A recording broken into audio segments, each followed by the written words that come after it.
Yes, we did it. Okay, cameras are good. How's it going, everybody? This is turndownforwalt here, and I am joined by my co-host Radar, welcoming you guys to the third episode of the Mix-Up. We got a really cool one today. We're going to be talking about some custom stage shenanigans that have been going on in recent times. I know that this is a very special episode to Radar, so I think he's going to be pretty pumped to be talking about that. But more importantly, we have some really, really exciting guests for you guys. You can see on screen right now. These guys probably need no introduction, but pretty solid melee player, I'd say, and pretty decent PM player as well. Junebug, and very average melee player as well. IBDW joining us. Thank you and welcome to the show, guys. Wow, great intro. Thanks, Walt. Not gonna lie, I thought you were just calling him a PM player and calling me a decent melee player. Yeah. I kind of was, and then I realized, like, oh shit, like everyone. You at least gave me both. I think the more the more. Oh, like, he's not gonna be happy about that. Yeah, you could give me a better stab by just calling me a PM player. Yeah, that's what I was going. I was like, damn, he's just a PM player now. That sucks. Yeah, fair enough. But I wear it with it's a badge of honor for me. Absolutely. But yeah, we got a lot going on tonight, guys. Again, I know Radar, you actually just released a really cool video actually talking about custom stages as well. So I know you got a lot to say about our main topic for the evening.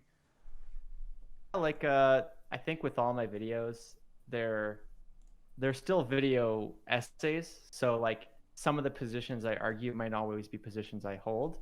But I do have a lot of thoughts. Obviously, I wouldn't have made a video without it. And I think we have probably two of the best people to have on to discuss that or discuss custom stages generally. So I'm pretty excited for kind of the discussion generally and what we're all going to say. Yeah, absolutely. And guys, I see some people filtering into the chat right now. Welcome. We will be doing like a quick Q&A at the end. Of course, the hashtag #AskTheMixup is ever present on Twitter for whoever, like two of you that use it sometimes. But we'll be answering some questions either from there, from YouTube, or here in the Twitch chat as well. So if you guys have questions for us, for Cody, for Junebug, throw them that way, and we will try to get to them at the end of the show. We'll kind of keep them documented for later. I think kicking off, we can talk about the tournaments after if we feel like we're going to be short on time, but maybe we just do the 2020 recap and kind of talk about how good / shitty this year might have been for about a lot of people. Yeah, so I think it makes sense, like we were talking about this beforehand, that like it's, even though 2020 was kind of a garbage year in a lot of ways, it still was another year forward for the scene. And even though there were a lot of bad things about it, maybe it'd be a good time, it's January, New Year's kind of passed about a week ago, to sort of speak about things that we enjoyed this year, maybe personal successes, maybe events we really enjoyed, stuff we liked watching. I don't know who wants to start us off, if anyone has kind of some ideas right from the start. I have a yeah. I mean, we could go clockwise if you guys want to start. That's what I figured we would do. Yeah, just clockwise. Yeah. So do you want to start with me or start with you, June? Sure. June. I can start. Yeah, sure. Oh wait, he's not top left on the Mix-Up. Never mind, that's Walt. Oh, no, this is so confusing. Oh my god. Yeah, I just realized that there's a completely different order. They're all in order. Okay. I'm watching. Yeah. So wait, who should maybe just start and we'll go in the. Okay. All right. So yeah. Okay. Cool. I actually had a pretty decent year, all things considered, with all the shitty stuff that went on in the world. Huge year for growth for me, which is very exciting. I think I went up like 25,000 subs on YouTube or something like that, which is really cool. Very promising for upcoming years, and still kind of hammering away at that goal. And this is why we're here on Twitch right now, is to kind of move into this this form of a platform as well. In terms of things that went on relative to the Smash community and my involvement with it, the biggest thing that comes to mind, and the reason why I wanted to include a little segment about this, was 5 Days of Melee. That was probably one of the coolest projects I had the pleasure of being a part of. Many a sleepless nights, along with working a full-time job, was not super enjoyable, but the end product was really great. And there was a lot of cool stuff about that too. I'm sure June is excited about, you know, the PM stuff that we were able to do for that and kind of scrap that together last minute. So I think it was overall like a pretty good year for Melee, which is weird to think about when there were like 2 majors at like January and February. So I don't know, it was cool. Yeah, I guess I'll go next. Definitely agree. I think we had a lot of cool stuff. I think on a personal note, yeah, I think gained like almost 10K subs. Not as much development as you, but still kind of exciting on that note. Definitely want to keep pushing there.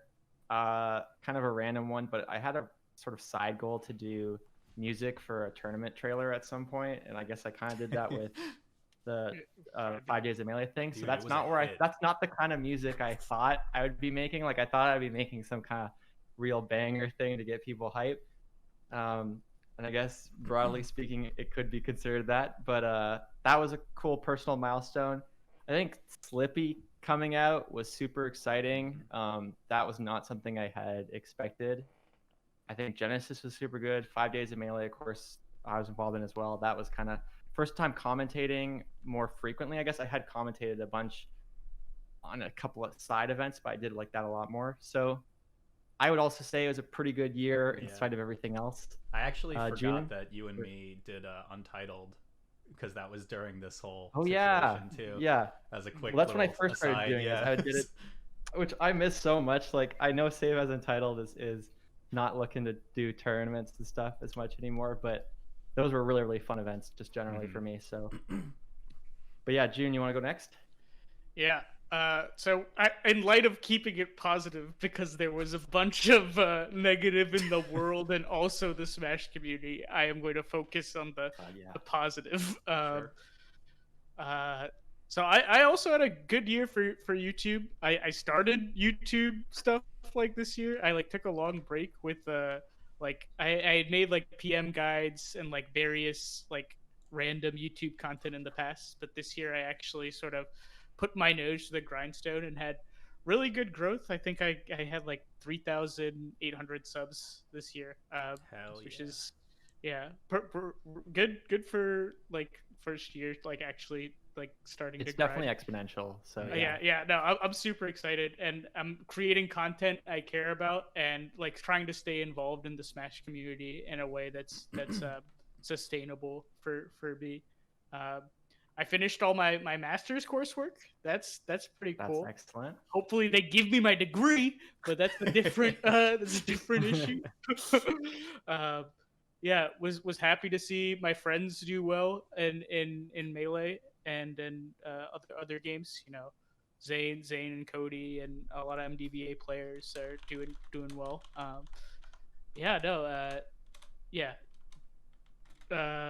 I'm like skipping over all the like little road bumps in my head. It's like, oh yeah, that was a bad thing. You're like July. Nothing happened in July. Let's just keep moving. Dude, I remember actually messaging you when we were starting up the 5-Dom stuff, and I was like, yo, like June, I need you to get going on this PM stuff. And you were like, yeah, like as soon as I defend my thesis, I'll be on it. And I was like, oh, when are you doing that, man? And you're like, oh yeah, tomorrow. And I was like, oh, well maybe don't do anything Melee or PM maybe at all until you do that. People were grinding for 5-Dom. I was impressed at how many hours were put in. I can't believe I forgot. Like 5 days of Melee and the opportunity we had in P Plus there was so amazing. Walt being a doc kid is unsullied by the prior Smash community takes in PM. So he was like, let's give it another chance. And we had our best viewership, I think, in over half a decade. I think like we got 4K viewers on one of the show matches at one point. And like I really hope other tournaments and streamers follow suit, because I think like it showed that people still care about PM or P Plus and Smash, and it was very Christmas spirit. It was like it was a nugget of light in a very dark history for PM. So shout outs to Walt for that. But most people don't know that Walt was the reason that happened. Well, thank you. Walt and MPZ, but yeah, super cool. All right, Cody. Sure. So, if I'm being brutally honest, the year was absolutely objectively terrible until about September for me. And then from that point on, it was like the best 3 months of my life. How do you get that much of a dichotomy? Good question. Sounds very 2020 though. So. Yeah, and it's in the reverse of most, because most people were like, 2020 started off great. And I was like, the first 6 months of 2020 for me were actually terrible. I hated every single month. Not a very suboptimal living situation, which was nobody's fault. Just the kind of conglomeration of a bunch of really bad coincidences that just kept piling on top of each other, and it was just like Murphy's Law, where everything that could have went wrong basically did. But the second I got on my own stuff, it was amazing, because now I'm like top 3 NA, which is awesome. And Twitch I just hit 1,000 subs today, and YouTube's doing really well. It's like grown by like 1,000%, like 100% every month.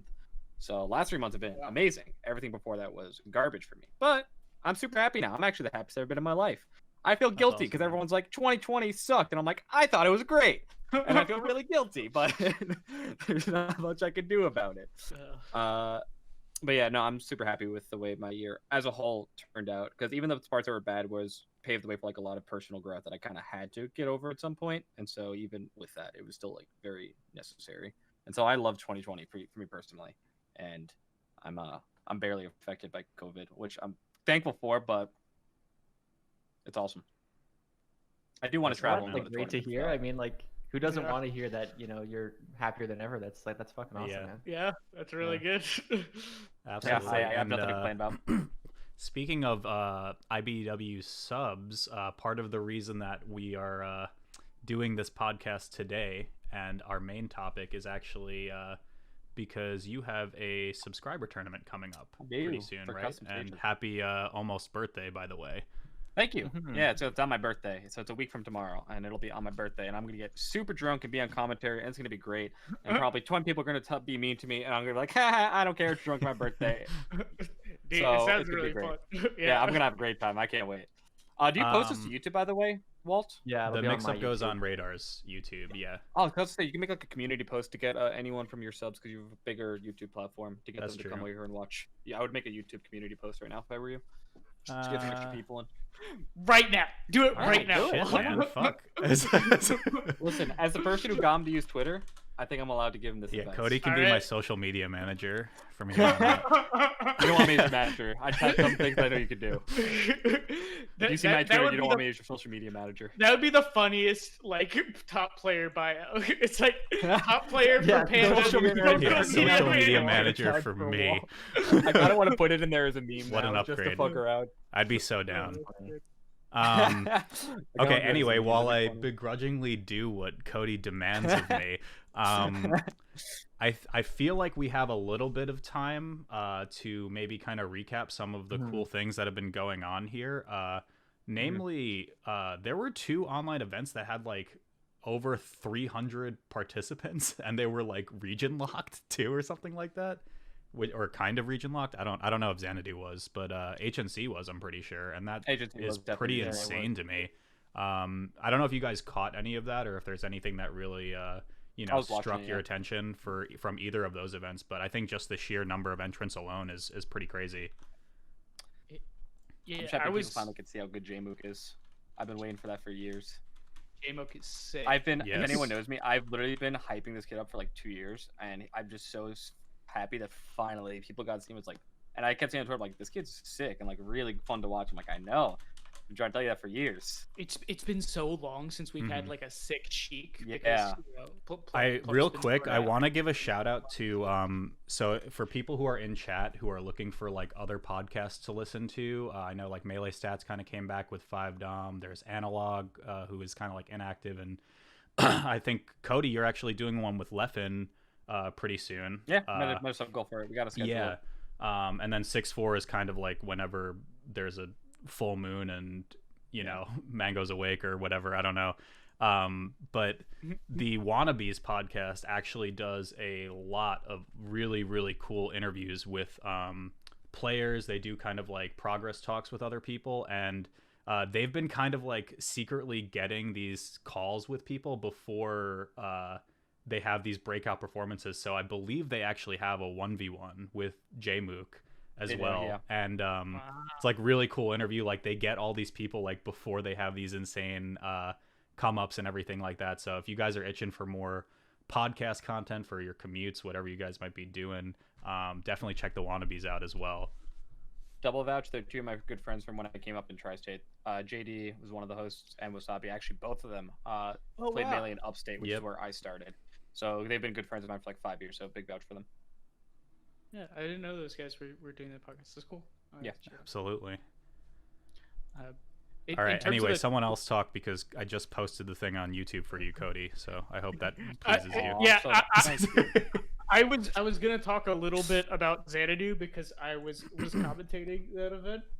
Let me pull up the bracket because I like forget exactly. I took a few names down that I definitely wanted to mention. One being LSD. Shout outs to South Carolina. I don't know if he still lives there. Yeah. Right. The laggiest connection. I actually played him when I lived in South Carolina when he was like 13, and he was still way better than me when I was like in college. And he's gotten good. Yeah, so he's had a huge come up. I think so he placed 4th. Eddie Mexico placed 5th. Yes. And then another notable placement was Lag, who was a Mexico Roy player who placed just outside of top 8. So emphasis on the tag. I think it makes sense given the distance, but still Mexico Roy. It's kind of hard to ignore. Yeah, that's really cool. Laud also had, Laud won the tournament and had an incredible run, 3 stocking H-box, and it's online H-box, so great grain of salt. But Peach yeah, Puff. and it's peach 60-40, puff. man. I don't care if it's online. That's Peach Puff, dude. It's I don't care if peach it's online puff, or not. and Laud, is in medical school. It's not That's like, right. yeah, and Laud has plenty of Johns he could use too, but he's just H-box could be playing with a Mad Catz controller, and I wouldn't care. Yeah, Laud is so freaking insane. Yeah, watching him make a run like that was very entertaining to do on commentary. We had to like actively stifle our bias because there's 2 MDVA commentators. We got commentating Laud matches. So like, yes, good match, good match. Hey, real quick, I just want to acknowledge Ginger. Thanks for the raid. I don't know if he's still in here. I just wanted to say thanks before he might have been out of here. So. Ginger also had a really good run at that tournament. He did. Just gotta add. I was really impressed by his play. Super clean. You're talking about HNC or Xanadu? Xanadu, but did he also? He got HNC? second at HNC, I think. Wow. I think it was him, Moki, for Grands. Yeah. So Ginger, like, pretty consistent in these online tournaments of late. Like third at Xanadu, second at HNC. He's pretty clearly like top 15, borderline top 10 at this point. Like I could see a very real argument for being top 10 online. Yeah. No, for sure. This is like a total random thought just because June mentioned biased commentary, but do you guys ever feel like biased commentary is actually good? Like, if it's good commentary, it's good commentary. Yeah. I think it can be entertaining regardless of bias, for sure. I think it can still be objective. They're going, woo! Okay, that's not great, but yeah. If people are just like screaming for someone like unintelligibly and there's nothing of substance there, then I think that's just blatantly rude. But if someone like clearly has like an affiliation but is still doing a pretty good job of like commenting on what's going on in the match, then I don't really care. Yeah, then they're like invested. I'd like to think we tried to do that in our Xanadu sets, but I haven't had people. You gave off the illusion. You gave off the illusion that you tried, and that's enough. Yeah. No, nobody's hit me up saying otherwise. So you gave off the illusion that you tried, and that's good enough, at least to me. Yeah. But yeah, a lot of cool stuff going on for HNC and Xanadu. June, actually, you would be able to answer this. Is Xanadu weekly or bi-weekly?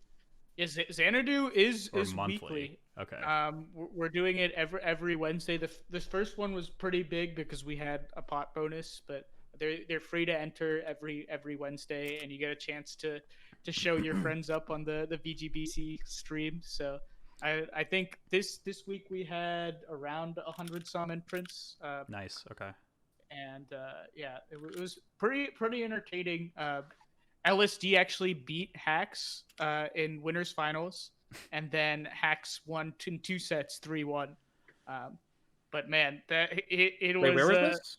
This was at Xanadu Last yesterday. Xanadu. Oh, I completely The missed not 500 entrant one, right? So that was the second one. Mm-hmm. Okay. Yeah. And yeah, no, very very entertaining sets there. Very impressed with LSD's play. Hacks definitely turned it on in first two sets or second two sets.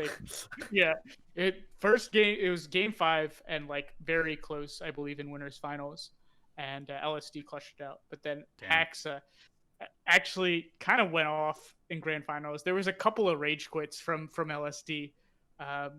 It looked methodical. How well he was playing. So Jeez. And it's super entertaining because Marth Fox. Yeah. But yeah, matchup. Yeah, it is. Yeah, so a lot of cool stuff going on for these events, both of them weekly. So a lot of cool melee going on. I think we should probably pivot to the main topic. I know, Radar, you've been itching to talk about this. You have the whole video queued up. I mean, you're pushing it a little too hard. Like, I like talking about other stuff too. It's not like I'm like sitting here being like, we gotta fucking talk. This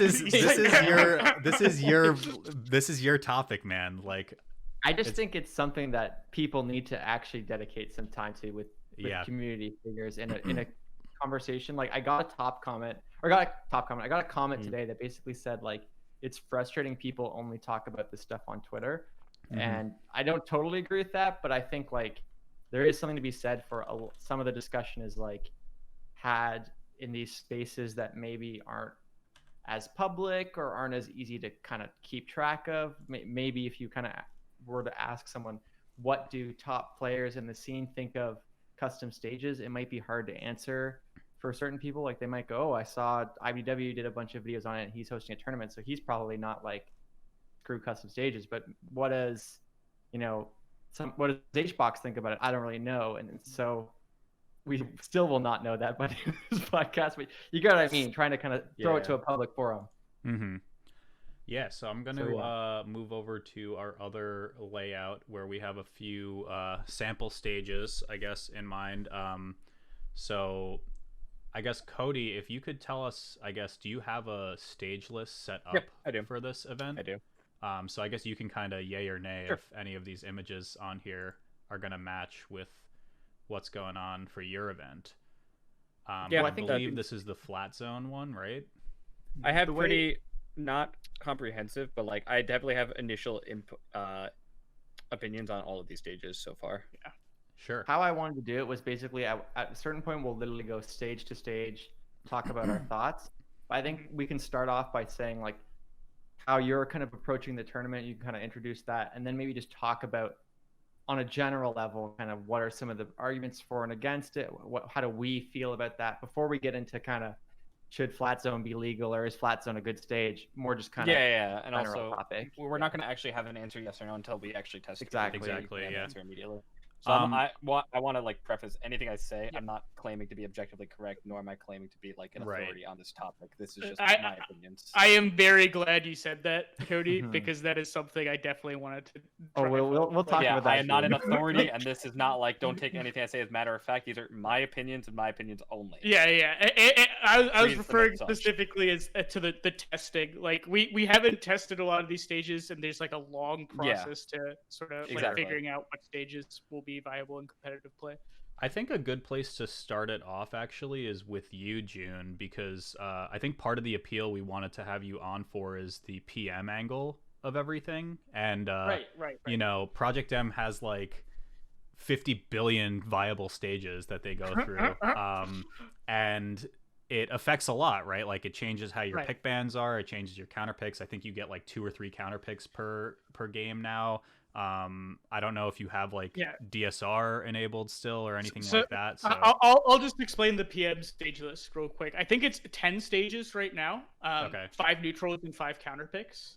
And the way it works is you have 2 bans. Like after a set ends, you strike 2 stages instead of the 1 ban. And I believe that's how the counter picking system works right now in PM. When I went to a tournament, that's what I had. Yeah, and like very different than the way stage lists work in Melee. For one, the neutrals and the counterpicks in Melee are like interlinked.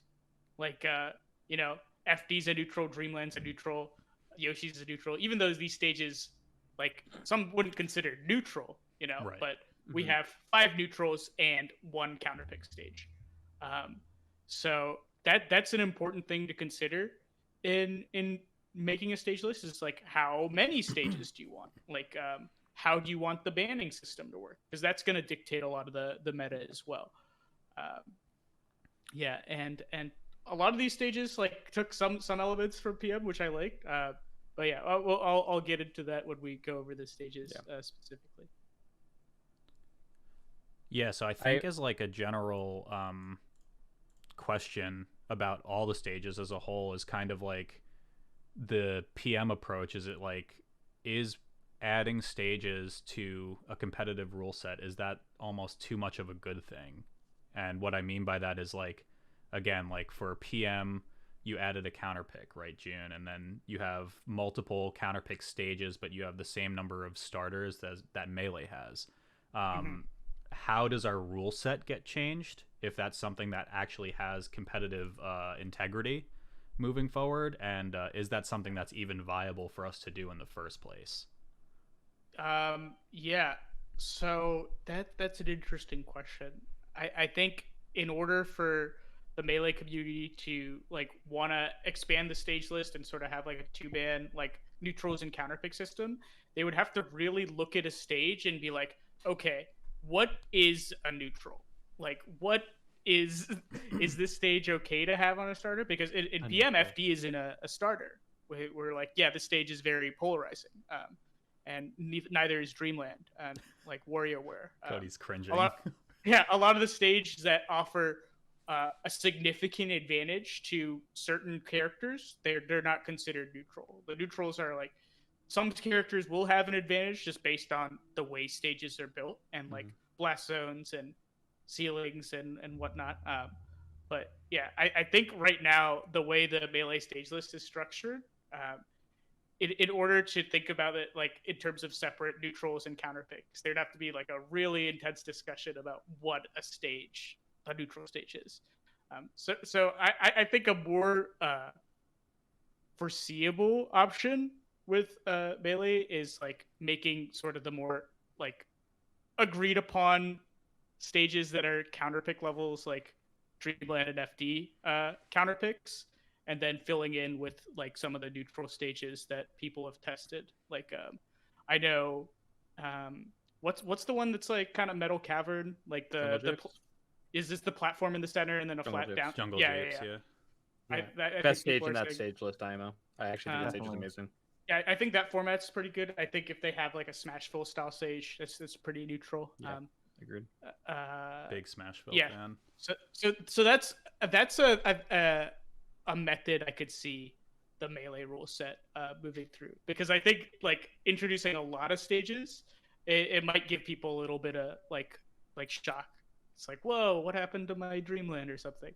But sure. I mean, I would love to just test large stage lists and see what works, see what's not. But like, I definitely want to take it slow so people don't get overwhelmed. I think there's like, I some of this stuff gets covered in the video, but I wanted that more to be like a primer for discussion. I know probably not everyone here has watched it both in the chat and in the call maybe, but yeah, thank you, June. I did not. I'm sorry.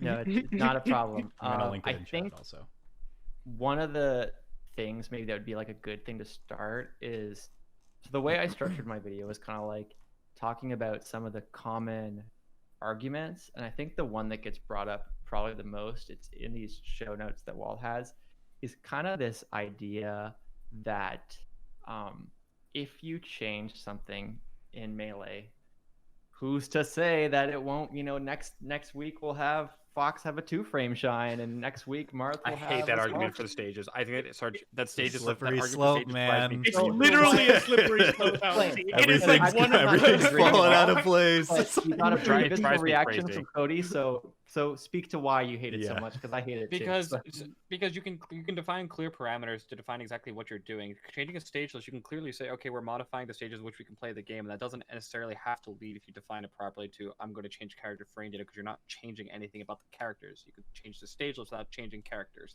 There, in no way in my head do you necessarily have to connect those two things, and so I don't understand in what universe to me that is like an objective slippery slope argument, or at least I haven't been presented one that's like logically follows yet, at least as far as I'm aware. I think the That biggest one that that you actually pointed out in your video too, Radar, is probably just the Nintendo one. I don't know if that's like a bad We'll word get to to say that, I on think. I Twitch, think but yeah. It's not just bad or anything. I think like there's different arguments I think that are worth sort of looking at, and so Yeah.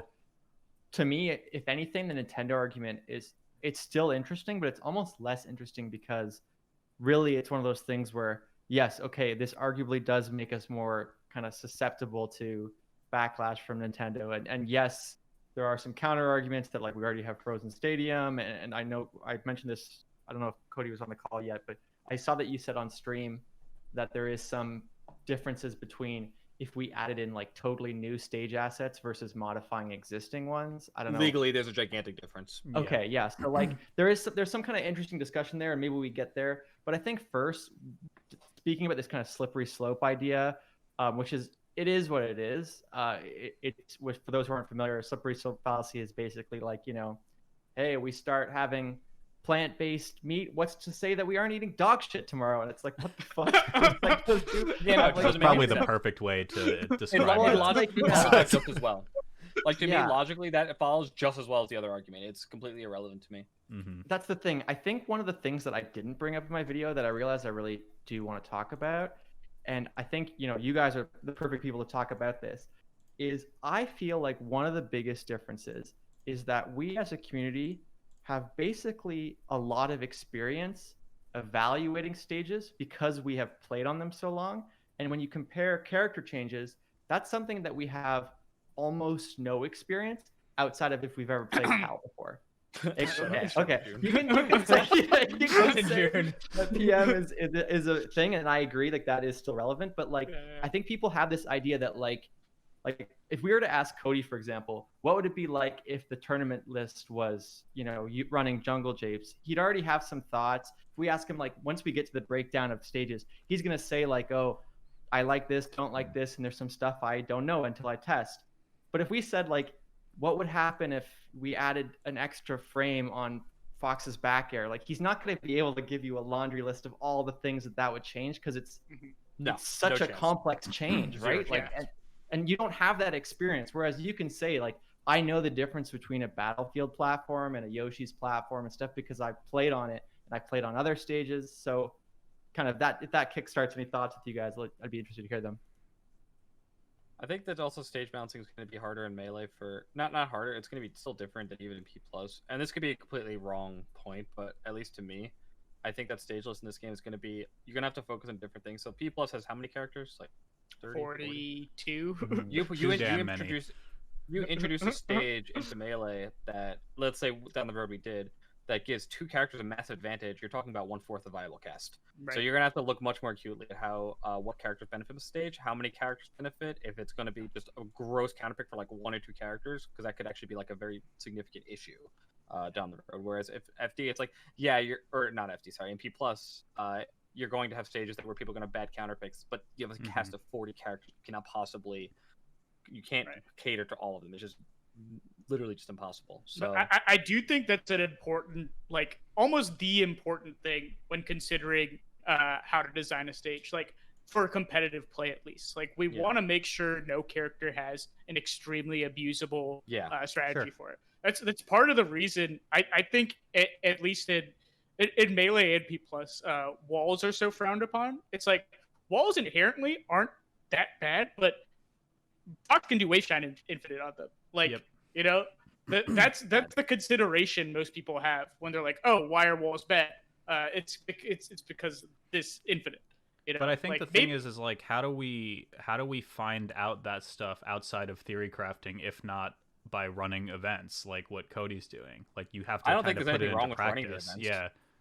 I think you have to run the events. I think we definitely test, but there is a breadth of knowledge that we know. Yeah. We know that I'm like thinking too, certain top platform layouts are Right. Yeah. Yeah, That makes sense. just gonna get circle camped. Like we want to prevent circle camping. Flat we want to zone prevent is one air of them, camping. actually. Yeah, I was gonna say I don't like this Slide one show format. forward here I real think quick. I think It's Flatstone's like- gonna be.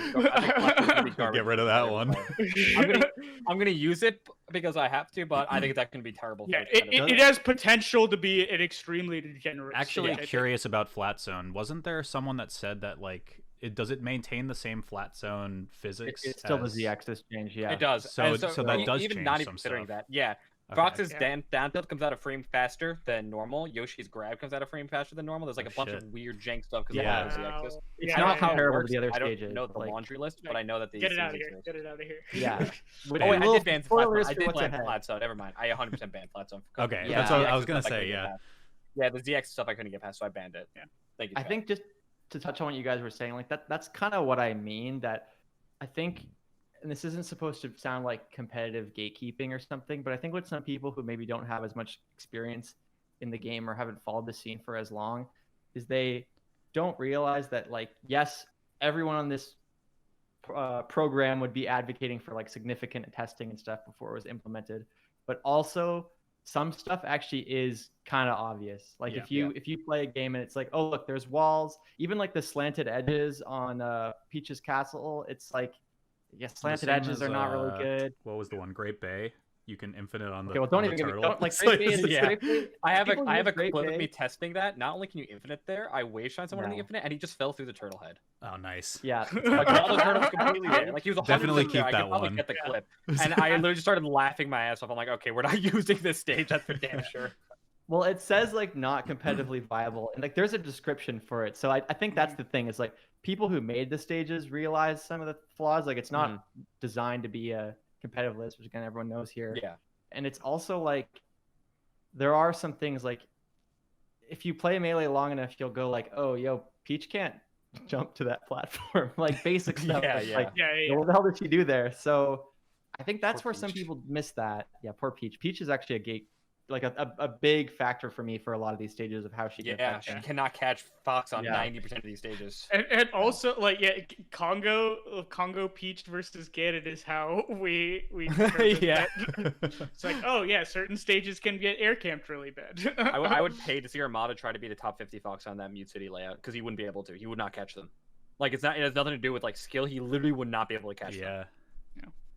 And that's the thing is like you understand that. That's not like a thing that you have to like there's you have enough experience with kind of what the game would how the game would be affected to just know Yeah. right off the bat that's bad. And I think some Yeah. people discount that experience that like, look, we already have a pretty big list of like, don't fucking do that, don't do that, don't do Yeah, that. we know what works and what doesn't work to some degree already. Yeah, and to a top pretty big platform list. that high, that far apart, Yep. you don't try that. No. It doesn't work. It doesn't work. The more I talk about this, Walt, the more I'm thinking maybe we just start the stage list, go through them one by one, and I think if we hit a conversation starter, a segue, like let's kind of go for it. Maybe that way it'll be kind Yeah, of that works. for I me. think well, it's better. logical. Well, I think we can get the first one out of the way, right? Because it was flat zone. No, we Flat can zone. do. Let's still do flat zone. We'll discuss in more detail. Like, why is this stage a problem besides the z-axis? And- I'm gonna and maybe give speak you to the z-axis. a thought experiment. Okay. Okay. You're Peach. Fox is jumping around on the top platforms. What the hell do you do? Tell So- me, like, what do you do? For people who don't know, Peach's Fox- double jump is very, very slow. Is the big thing. Like, and it doesn't go that high. It's so the vertical mobility. That's what he's speaking to. If you're newer. Can I share my screen Yeah. quickly? Can I show you like how to generate movement? You can Yeah. have? No. But Does you'll chat wanna be see- in that little I don't corner. I mean, don't if want to you watch. did it, if you it. did it, I would I do want to it. see what it would look like if you actually wanted to camp Peach out. Does chat want to see? Chat wants to see. I'll gladly share my screen. This is great. All right. We let's can share my watch. screen, okay. We'll watch it in It's- this small lower it's left corner content. only. That's the only So I'm real gonna estate change you this get on area. this layout. Let me change my OBS layout. Hold on, let me change my OBS layout. Okay. So let me show y'all real Uh-oh. fast. Okay, Oh no! with the original thing. It's so small. Let's show Hang this. on, Let's let show me- this. It's gonna be hard. Try to expand it if you can. But this is worthwhile. It's. No, I believe you. Yeah. I Oh, actually yeah. open, don't I? Oh yeah. I do. Because I think people who are new, they don't get Okay. this. They're not new, but like they haven't tried. They don't understand kind of maybe. Yeah, so what expand the it, stakes uh-huh. are. Oh Is god, my- he's so is my- pixely. Is my melee gonna come up? Melee. Where's my melee? Okay, there we go. Okay, so first off, to show chat what happens when you double jump with Peach. Okay. That's how long it takes to get up here. Okay. Mhm. And if you notice, when she floats, she's not too fast, is she? Takes about half a second to get one from one platform to the other. I'd say. Takes about half a second to get up here. Maybe you could double jump like Waveland. That's probably your fastest option. Oh, boy. You might be able to like. Okay, so you can land on here with a double jump, but not very fast, is it? I also definitely want to point out, like, one of the reasons WarioWare works as a stage and this doesn't is WarioWare is very small. Yes, that's they- exactly it. These are two giant platforms Oh my that are God, they're all spaced huge. widely apart. Like WarioWare, if you jump from plat to plat, chances are you could get hit. And Mhm. even slow characters like Ganon and Peach can catch a character running away on WarioWare. Yeah. So let me but- give you a just real quick one so I can get out of this pixelated thing. Concept. Mhm. Match starts. Laser. It's over. It's You're over. coming after me? Look, I can literally sit here, and if you don't come after me, I can land. And if you do come after me, I can double jump Yeah. side B over here, and you can't catch me. What do you do against this Peach? Tell me. Anyone in chat? This Any geniuses got an idea? I don't. this reminds me of a kind of a relevant point that I remember Leffen touched on a bit. I think Up be in his here. video.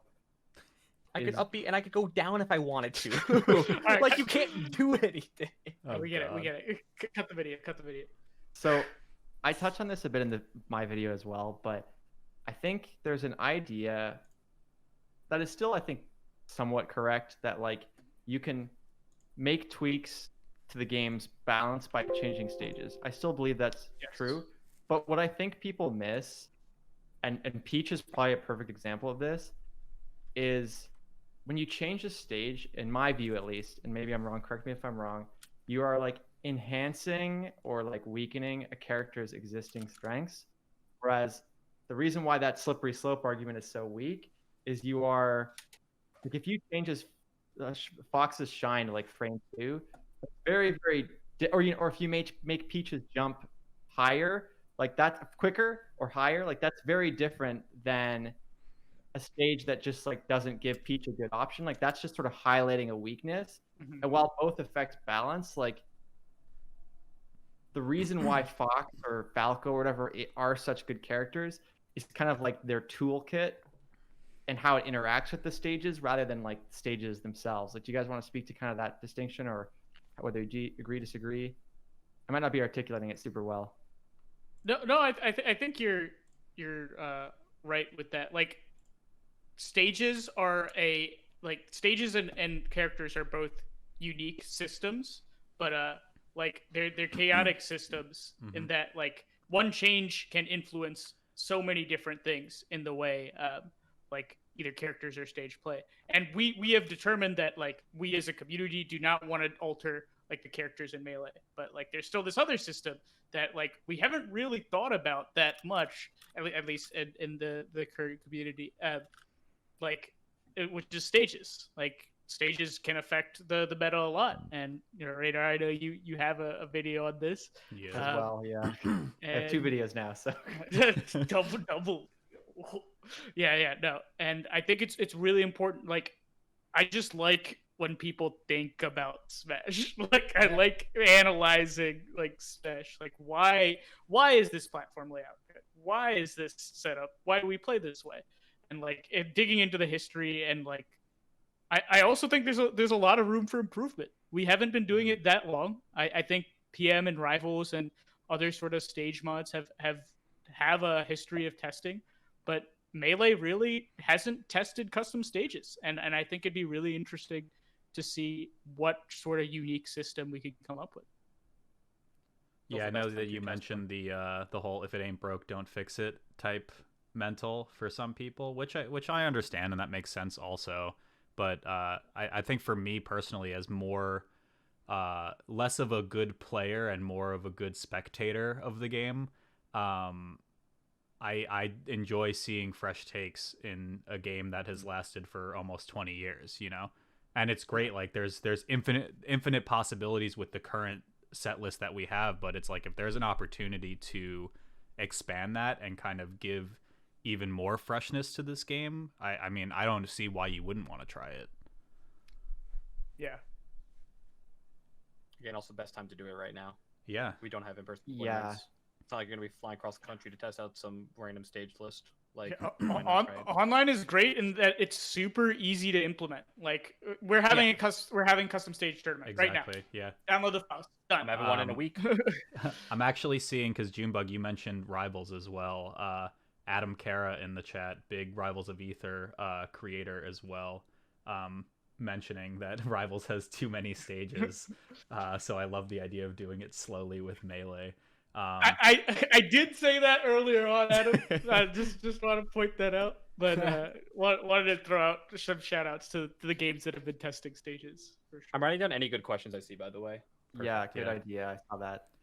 I mean, all I'm gonna say, man, is like just give me a Smashville, and I'm cool with it, man. I'm gonna ask to gentlemen to Smashville every set I play down. forever. I'm down.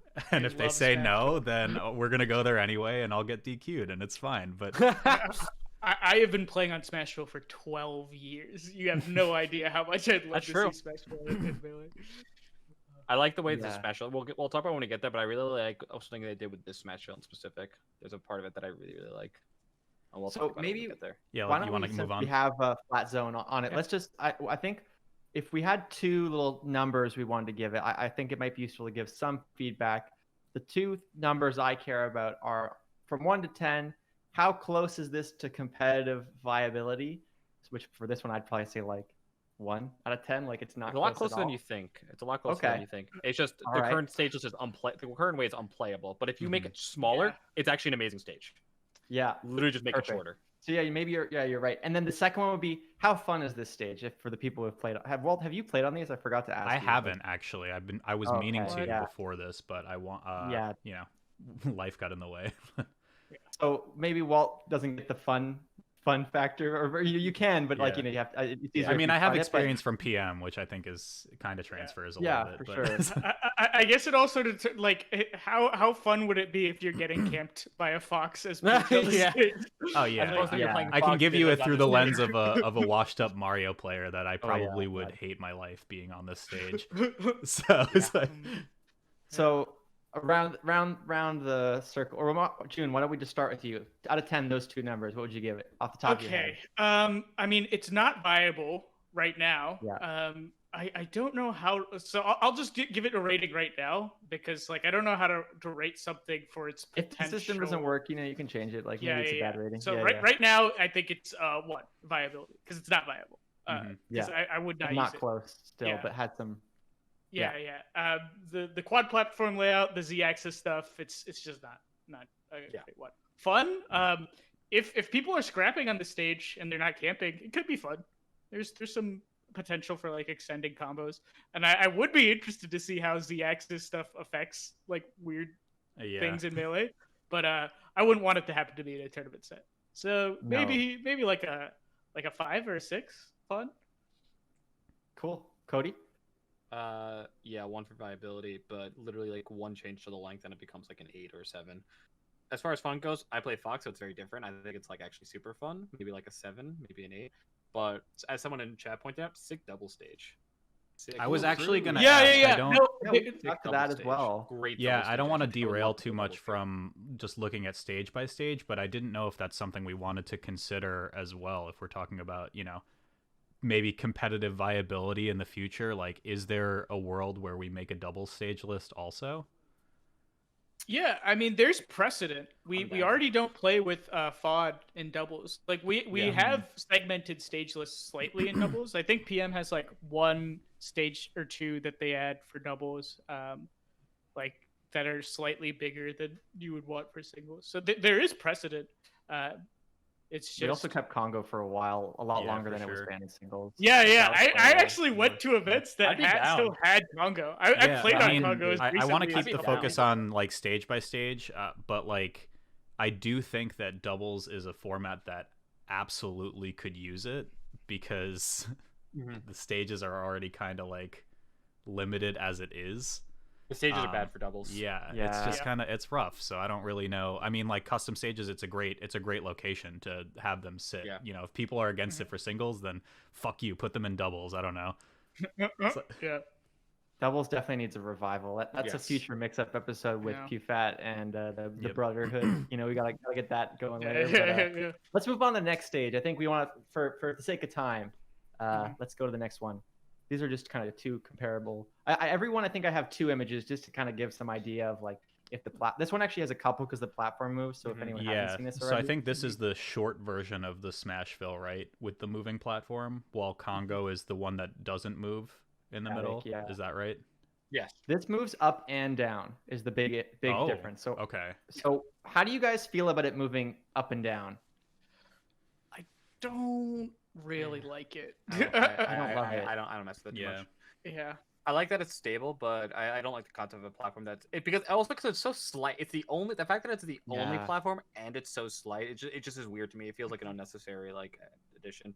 The thing I really like about it is that it doesn't go off the stage. Smashville goes off the stage. I really like that change. I think that's an amazing change. If you advance in one of the pictures, you can kind of see, I think I made pictures of the edges of where it goes. The actual on the right side, it doesn't even go straight to the edge either. Like it's actually, Oh, okay. It's like it about moves a- like it's about an like inch. left, right still though. yeah, it's like that's as far as it goes on the right side. So it actually doesn't, it's not like Smashville in that you can have these kind of off stage edge guards. And I Right. agree. I like that change too. That is interesting. Yeah. The Smashville platform ends up affecting a lot when it comes to edge Mhm. guards and recoveries and like Yeah. the offstage stuff.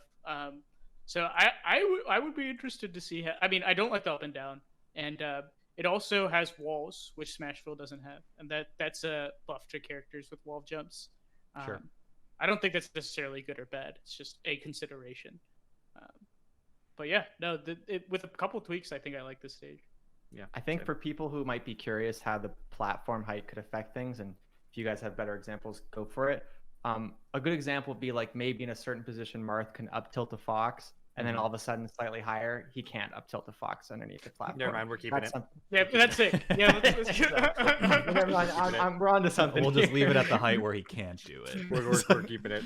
So that's the kind of stuff that like it's subtle. You know, I saw Jorge Matthew was talking about platform size, and you know we'll get to questions kind of further down the road, but that's platform size can affect like what area you can react to, how Good you question, follow yeah, up that's a to good question. things. Like if you want to, you guys want to feel that now because I think it's worth knowing how a platform affects things if we're gonna evaluate further down the line. You want to go junior? I think PM has a crap ton of platform size variability. Yeah, so we've had Green Hill Zone, I think is a good example of a platform that goes like down and up. I'm cringing. So, I was cringing while I was off camera. Green Hill Zone has a very small platform that kind of like swings like a pendulum, like along the stage. I think when it's along the at its lowest point, I want to say it's like a battlefield platform height. It actually, yeah, the stage has like really short side blast zones, so characters that kill earlier, very good there. But the platform doesn't affect play as much as you would think for, like, it ends up being more of an obstacle than something people use. And that's the thing I kind of worry about when having a platform that moves up, down. Like, I think the good thing about Smashville is that, like, you can extend combos with it. It ends combos. You can have cool movement with it. Yep. But if you add the extra element of it moving slightly up or like diagonal or wherever it's moving, it just makes all that stuff harder. What about platform width? Do you want to field that one, Cody? Depends on I think there's no formula for that question. I think that Yeah. it depends on too many things. Depends on the size of the stage, how many platforms are there, how high are the platforms, what are the blast zones like, how long is the stage. I think that there's a million considerations that will go into that.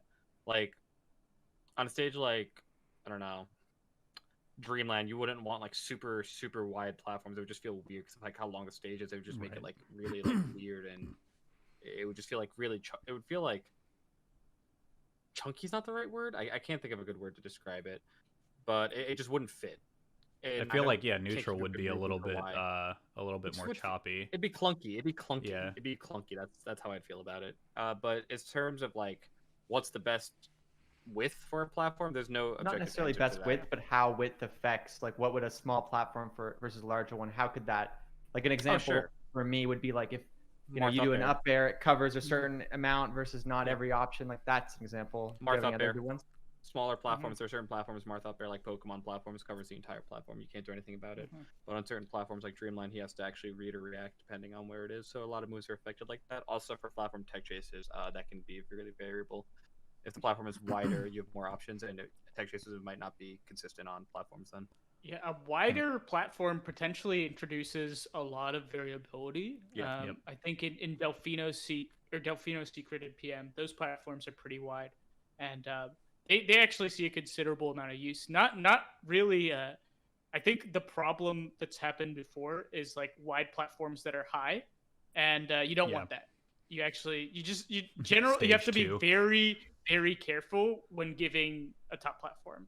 I think that's like a general rule with stage design. Yeah. I have a question about, I guess for all of you guys who are way better players than I am, in terms of like, for instance, this stage, which moves both X and Y axis sort of deal. Like you said earlier, Radar, it's like certain situations where, for instance, Marth up tilt will confirm on platform at certain points, but it won't when it's at that higher, Y position. Is that like an inherently good thing to add variation to how your, B&Bs work, or how neutral is played out in that way, where situationally things don't work when they typically would have on any other stage? Like I don't know what you guys think about that.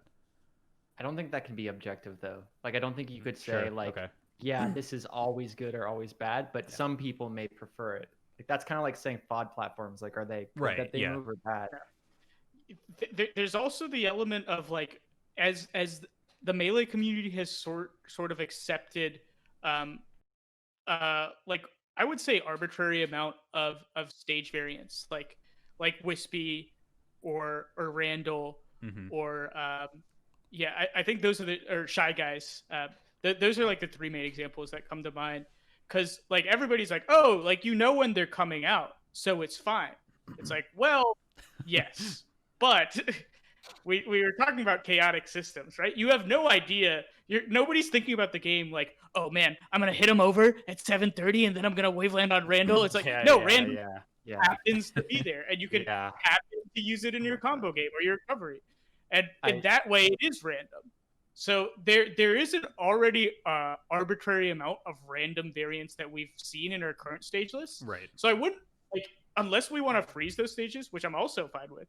But if we're going to continue around this like sort of random element that stages can introduce, then I would be interested to see what other stages could do with that. Sure. Yeah. And the reason that I ask in the first place is because I think perhaps one of the arguments for people who might be against this sort of thing is they're interested in having more control over outcomes of matches. Maybe I'm reaching on that. I don't know. But having like random elements, like, as inconsequential as a platform where you maybe don't get a follow-up every so often, maybe that's enough to push people away from that sort of thing. To be fair, I think Shy Guys are like of the three I listed, Shy Guys are 100% the worst. But even that's subjective. But I think one of the things, Walt, that this reminds me of is I got a comment today where people were saying if you switch stages, it would really, really frustrate people who practice on existing stages and then have to switch.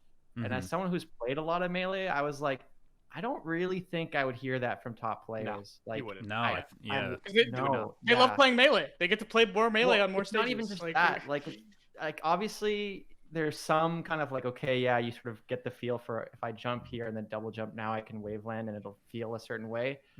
But like, well, number one, FOD exists. Yeah, give it a week. Like I think this is the kind of gap I feel like if you aren't playing these a lot, you start to think like, yeah, people have worked so hard to get good at these stages and it couldn't transfer over. And it's like, yeah, it could. Like, it could transfer pretty easily, man. Have you played these stages? Like, so, I don't know. That's something worth addressing. Do we want to give this a score? Should we move on? I think it's a good stage. Yeah, I think it's a good stage and it has potential. I think it's solid. It's just again, if people start getting up in arms about random variability, then I guess we have a problem with custom stages as a whole. But I don't know. Well, again, to me, like the counter argument to that is like if you have a problem with random variability, then we got to ban FOD. You got to get rid of Randall. Like, you can't pick and choose. I'm not saying that that's what you're saying, but like to the people who might believe that. Ban Game and Watch. I feel you. Yeah, exactly. Well, hold on. All right. I do think like moving platforms do have a variability that I am okay with. Like, there's gonna be like some variance introduced by any stage, but like I personally am okay with moving platforms. Sure. One thing that is common to a lot of these stages that I think is also worth mentioning is a lot of them are very wide, and a lot of them have, for whatever reason, I don't know what you call like scar jumpable sides. Yep. Walls. Yeah, well, okay, walls. But you get what I mean. Like the sides, like some will have like a slant. Yeah, walls. Okay, they're not the best wording. Never seen these things before. But they're also like you can't really scar jump on them if you tried. Like you have to kind of really hard DI in. Like they're a bit weird. So I'm not sure I love that quality for like it's kind of consistent for a lot of them. But I do like the existence of walls. I think it makes Yoshi's a really fun stage. I'm not sure every single stage they make needs that, and I'm also not sure every single stage needs to be really wide. But just something that I've noticed. And the cameras, which we haven't touched on yet. The cameras are weird on almost all of them. Almost everybody I've talked to about like making stages says like figuring out the camera is one of the hardest things. Like the camera in Melee in general is kind of wonky. God, doubles would probably be a fucking nightmare then. Why do I have to tech chase in a mag glass when someone's 2 feet away from me? I don't understand it. When they're on stage. Toph did a video on stages, and if you guys watch, he has like side-by-side comparisons where he walks to the edges of some of the stages that are the custom ones, and then like Battlefield, and you'll see that like the camera's like doesn't really show you the edge until you're like right there, Whereas on Battlefield or the official stages, like the camera properly zooms out to show you the size of the stage. So for people who, again, maybe haven't tried them, that's kind of what we're describing. Like it just doesn't follow you in a way that feels normal, and you notice it almost immediately if you're used to playing a lot. Sure. I'm going to move to the next one we got here, which is... I definitely agree with the point there, Bert. There's like a lot of walls. We could use less walls. So we already mentioned this. No, I love the walls. Give me all the walls. Of course, you would love the walls. Give me all the walls. Dude. My recovery is gonna be the best in the world these days. Yeah, it is. Hell yeah, brother. I'm down. Does the turtle's head count as a wall? That's the biggest question I have. It does. You can infinite on it. I know you can. I know we brought up the infinite. Where you do the infinite. Would you call it a wall though, or just like an infinite location? No, because you can tech off of it like a wall. Like it's vertical. Jeez, in the colloquial definition of a wall in this game, yes, I would refer to it as a wall. Sure. So Cody shook his head as soon as I swapped to this image. We already brought it up pretty earlier in the show, but we're not competing here. Yeah, we're not competing. Get it out of here. Move on. Get it out of here. Yeah. In my on video, stage, it is fun. Yeah, it's fun. Go ahead, Cody. No, you go on. I use this as an example of anytime anyone brings this up as like custom stages are bad. Look at Great Bay. I'm like, you just are not. You're like, I'm not gonna take you seriously because this is like clearly just for fun stage. For people who haven't tried it, the turtle, like in the regular stage, if I remember correctly, is like slippery. He has like different. Yes. I don't know what. No, I didn't know that. That's slippery. terrible. You dash attack and you just fly across the entire thing. It's ridiculous. Oh god. It's like There UFO also aren't properties. ledges on him, so you can't grab the right or left side because he moves. Go to the next image, Walt, if you don't mind. I think I have him on the other side. Oh, he just leaves? I haven't seen the stage at all. Yeah. It's like... He moves left and right. So this is with nothing. Tingle, by the way, is there, which I have a picture. Okay, of I was him. about We go to the one ask after if that. Tingle was in it, because if Tingle is still in it. If we go to the next image, I think I had a couple of this, just to show people like the different phases. Yeah. So there's Tingle. Tingle, you can climb on. Okay. No way. Yeah, 10 out of 10 stage as long as Tingle's there. God, So his face. That's what I'm saying, right? Like, His face Yeah, is I thought he was rotated the other way when he comes up. Is that random? I think I don't it's remember seeing random. his face. It's random. I didn't know that. Okay. Yeah, he shouldn't show It's his random. face. I thought that's That's weird. uggo. It's up close and personal. I'm not a fan. So this stage is a 0 for me in terms of competitive viability. Yeah. It's pretty fun. I think but... June's given it a 0 in terms of just general Aesthetic, too. appearance. Yeah, it's not- He's it's just pretty physically questionable. disgusted with this stage. I feel so bad. Oh wait, although Tingle, interesting concept to play around. Absolutely, I don't. yeah. Yeah. A platform that disappears Yeah, if could it be pops, played around for with. those who don't know. Yeah. Mushroom Kingdom 1. True. Yeah. No, Oh, when yeah, we yeah, get to that, I'll win because that's one of the more fun stages to me. I like that stage. So That for seems something like really this fun. though, like if this again, like, and I think the general caveat for all of these stages is like a lot of them that don't work could work with a few small fixes. Is this something where it's like if we just made variable platforms on either side, would it be functional in any This way one's or too no? far. No. What if you do get rid of turtle? Yeah, get rid of the shorten turtle. Stage, 3 Keep tingle, tingles. keep tingle. Yeah, yeah. 3 Yes, yes, Try- yes, I'm down for this. yes. tingle. You know, I would love if they were like, we can't do that because we just would have to add tingles, and that would be the legal barrier. Just 2 extra tingles. You is can too do that. many. You can add tingles because that's technically Oh, Nintendo okay. property. All right. That's How fine. You're about- not creating any. Tingle. You're not So, using your own assets. You're using Nintendo FD, assets. but only tingles, so you can Yeah, destroy the that's entire stage as soon That'd as be the so game funny. starts. That'd be so funny. That'd be so Yeah. funny. Let's just have regular stages, but add tingles. It's clearly Yeah. the future. Honestly, that I would be okay with that. I'm down. Actually, That'd be interesting. I'd actually. There's thought there. I mean, it's it's an like, idea. It's a concept. June, we're you just open, right? got You me know? an idea. I'm gonna talk to my local modder and put that in for my next tournament that I run. The turn down for Tingle event. Oh my god. All right, let's All right. advance. Let's move forward. We're getting a little distracted. Turn down for tingle. So The this year one's is been around for 20 like eons, right? Yeah, this one's been around for a while. It was on 20XX, I'm pretty sure. I don't know what the current like ceiling and blast zones are for this stage, but I think Medium low. medium low. Yeah. Yeah. Might need to play around with it slightly. I do like double plats. Are they Yeah, too you close know. together? I think so. Yeah, Yeah. I was gonna say. Fox can short hop from one platform to the other, and I think that's just objectively like a bad thing to be able for him to be able to do. Like I think it's like too. Yeah, it's like a second stage for him. Yeah, basically. It's also really wide. Like what I tried Yeah. to show off in this photo is like It's if you look at really Marth, wide. like look at the width of that platform, Yeah. and then Yeah, you think oh, about 'cause they how many added are on- popping. They Yeah. added on the other bits of Yeah. the stage. I didn't see Yeah, that. this is like a dummy thick Yeah. stage, man. Like it. Yeah, It's you need to get freaking- rid of that because I think they added those on because the blocks used to be there, Yeah, so they like they- squeezed it. Yeah, I think Yeah. you need to. You could probably make this like Kalos, and get rid of the 2 edge blocks, and then put the plats outside of the stage, like Kalos Pokemon Stadium. But you might need to How do make the. That is a concept. How do you feel? Because that adds so many like. Do you like when the plats are off stage? I guess we'll get to the stages that have that, but like all the No. waveland options and like No. foxes in particular, like, but that's something that I'm also thinking about. But I think let's get. Well, I don't want to derail the conversation because of what's on screen at least. I think we haven't seen it tested that much in the PM Melee. I think the engine. biggest distinction, and we can talk about it more when we get to.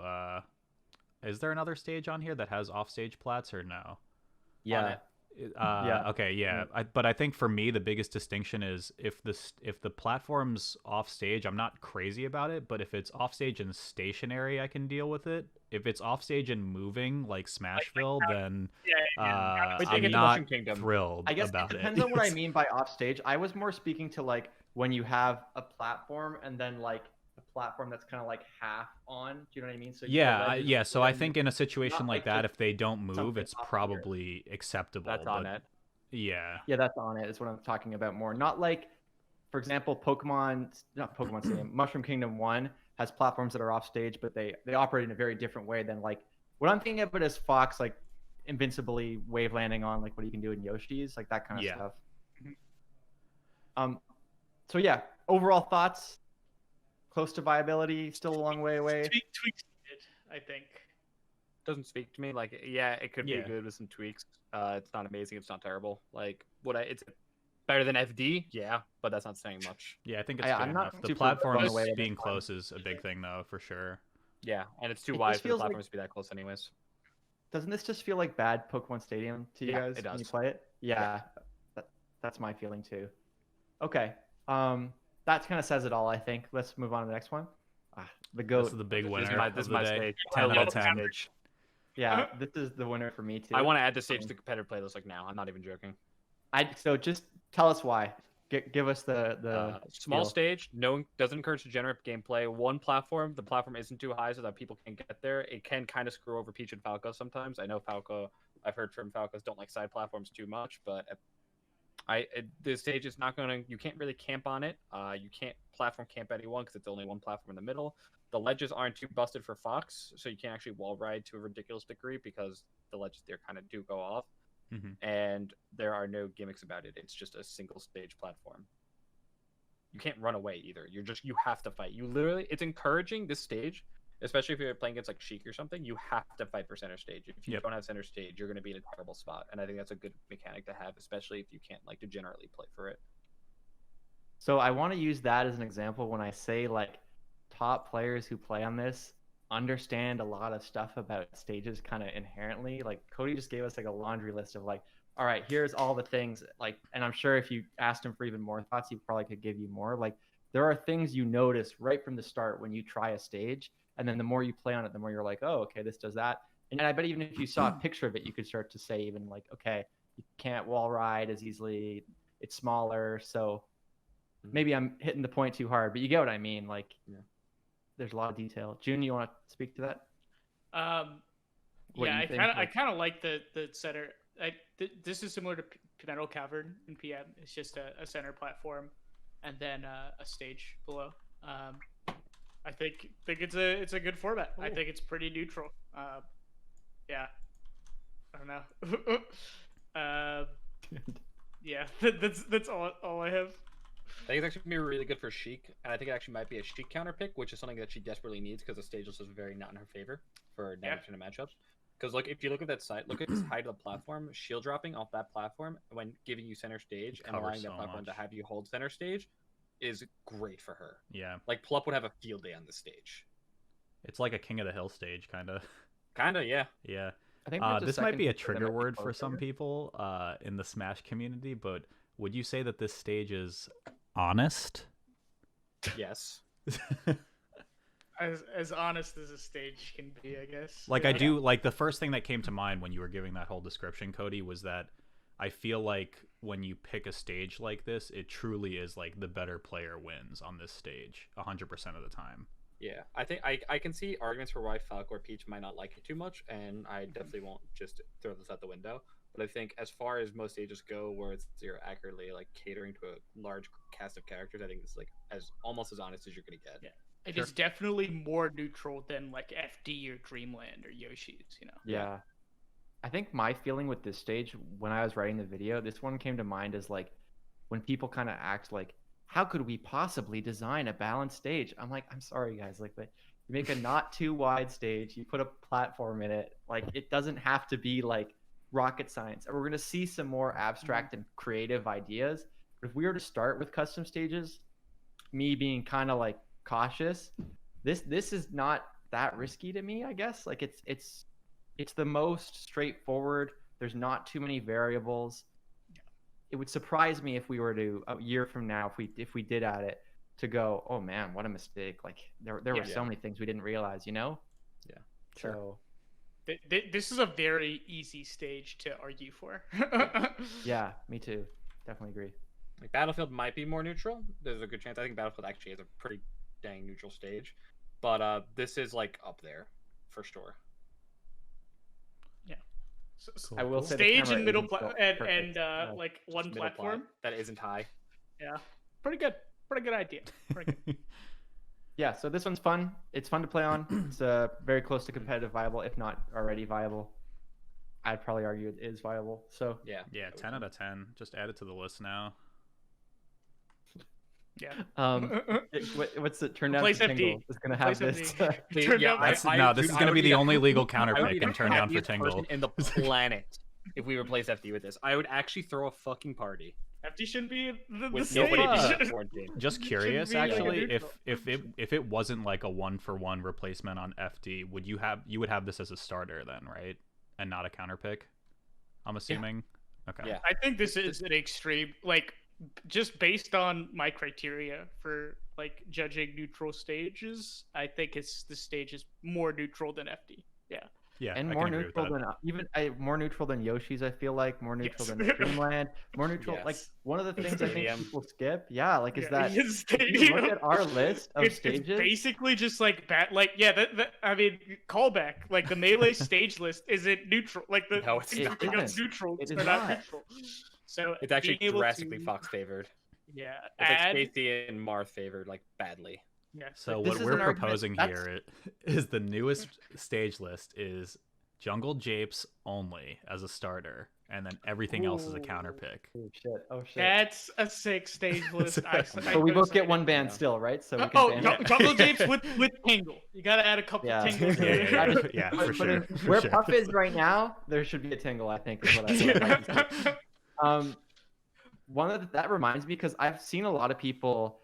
I know this is asking a Fox main this, but a lot of people in my comments were saying stuff like custom stages only work to buff spacies, which I don't agree with. Boo. It doesn't seem like you agree with that. You're saying our current stage list is if anything favors. I mean, sure, if you add Mute City and Flatstone, it buffs. Yeah, that's what I stages. feel like.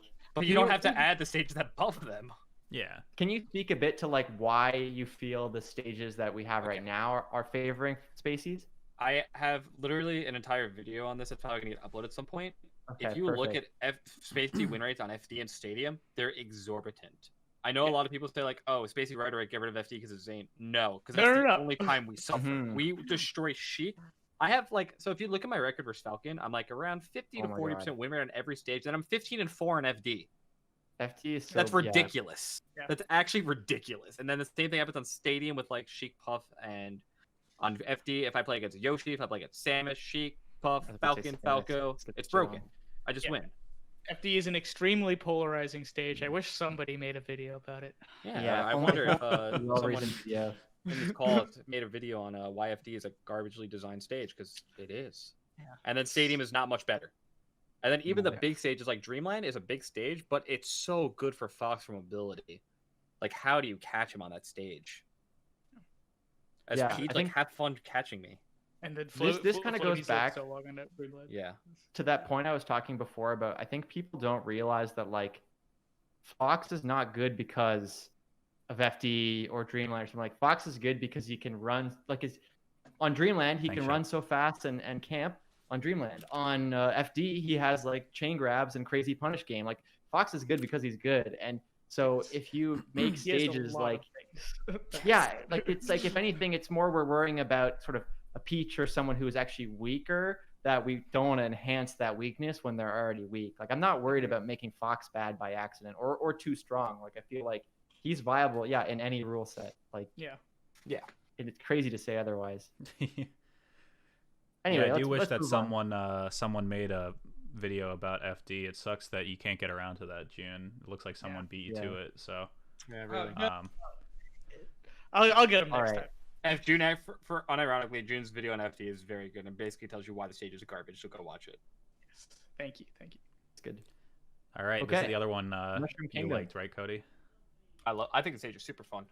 Yeah, Did did- you I, ban this? I, Did you I just open it don't. It looks fun. I have no like. Yeah, I'm just gonna acknowledge that I have no like way to frame this stage. I'm like, I looked at it at what is first and I this? was like, this looks so stupid. I would never want to play on this. And I started playing on it and I was like, wait a second. These platforms are kind of dope. Wait, this is kind of dope. I like this. I do like the idea a lot. I Have you wonder. not played on them either, June? No, I haven't. Oh my god! I do have what you problems guys with the think? stage. I do have problems with the stage, but the main gimmick or the main theme, if you want to call it, whichever word you want to use, I think is actually really interesting, and I actually would like to see it implemented in some way. How does it? I haven't seen gameplay on this, so how exactly does it work for, I guess, neutral and extending combos and what have you? Do you want to just? We could just show Cody's screen again if you're down, because I think like if you guys I haven't deleted seen the this, source. it Go would ahead, no, it's probably be fine. good. Basically, you like want to just do it? yeah, I think we should just do it. So Sure. the main thing that happens, we're going to show it as well, but when you go on one of those platforms, they start to descend and eventually they just fall, like they do in the game. And so the interesting dynamic for me when I was playing on these is at first it seems kind of like gimmicky, but do you remember when they did the summit bracket where it was like swag bracket or whatever? And everyone picked Yoshi's because Yoshi's is like clearly the stage that has like the most opportunity for swaggy moments. Well, this stage I think actually trumps that with how weird the platforms are. Like, it's sweet. So those platforms disappear, they come back up, and when one raises, goes down, the other one raises. Do you know? I would that- love that goes- and they another both go away. platform here, just Yeah, like yeah, a center center. plat, Yeah. like center plat, and maybe even with the same mechanics that like the falling down. Yeah, no, I think it'd be super interesting. Yeah. This is the biggest problem with this stage. Watch this. 1 dash, 2 dashes. I'm off stage. Yeah, that is. So Marth covers so, everything. It with... needs to be way bigger. They went the opposite way with I feel like I everything can, else like, is do shit so like that. wide. Yeah, all the others, the stages are huge. All And these then this stages one are is like huge.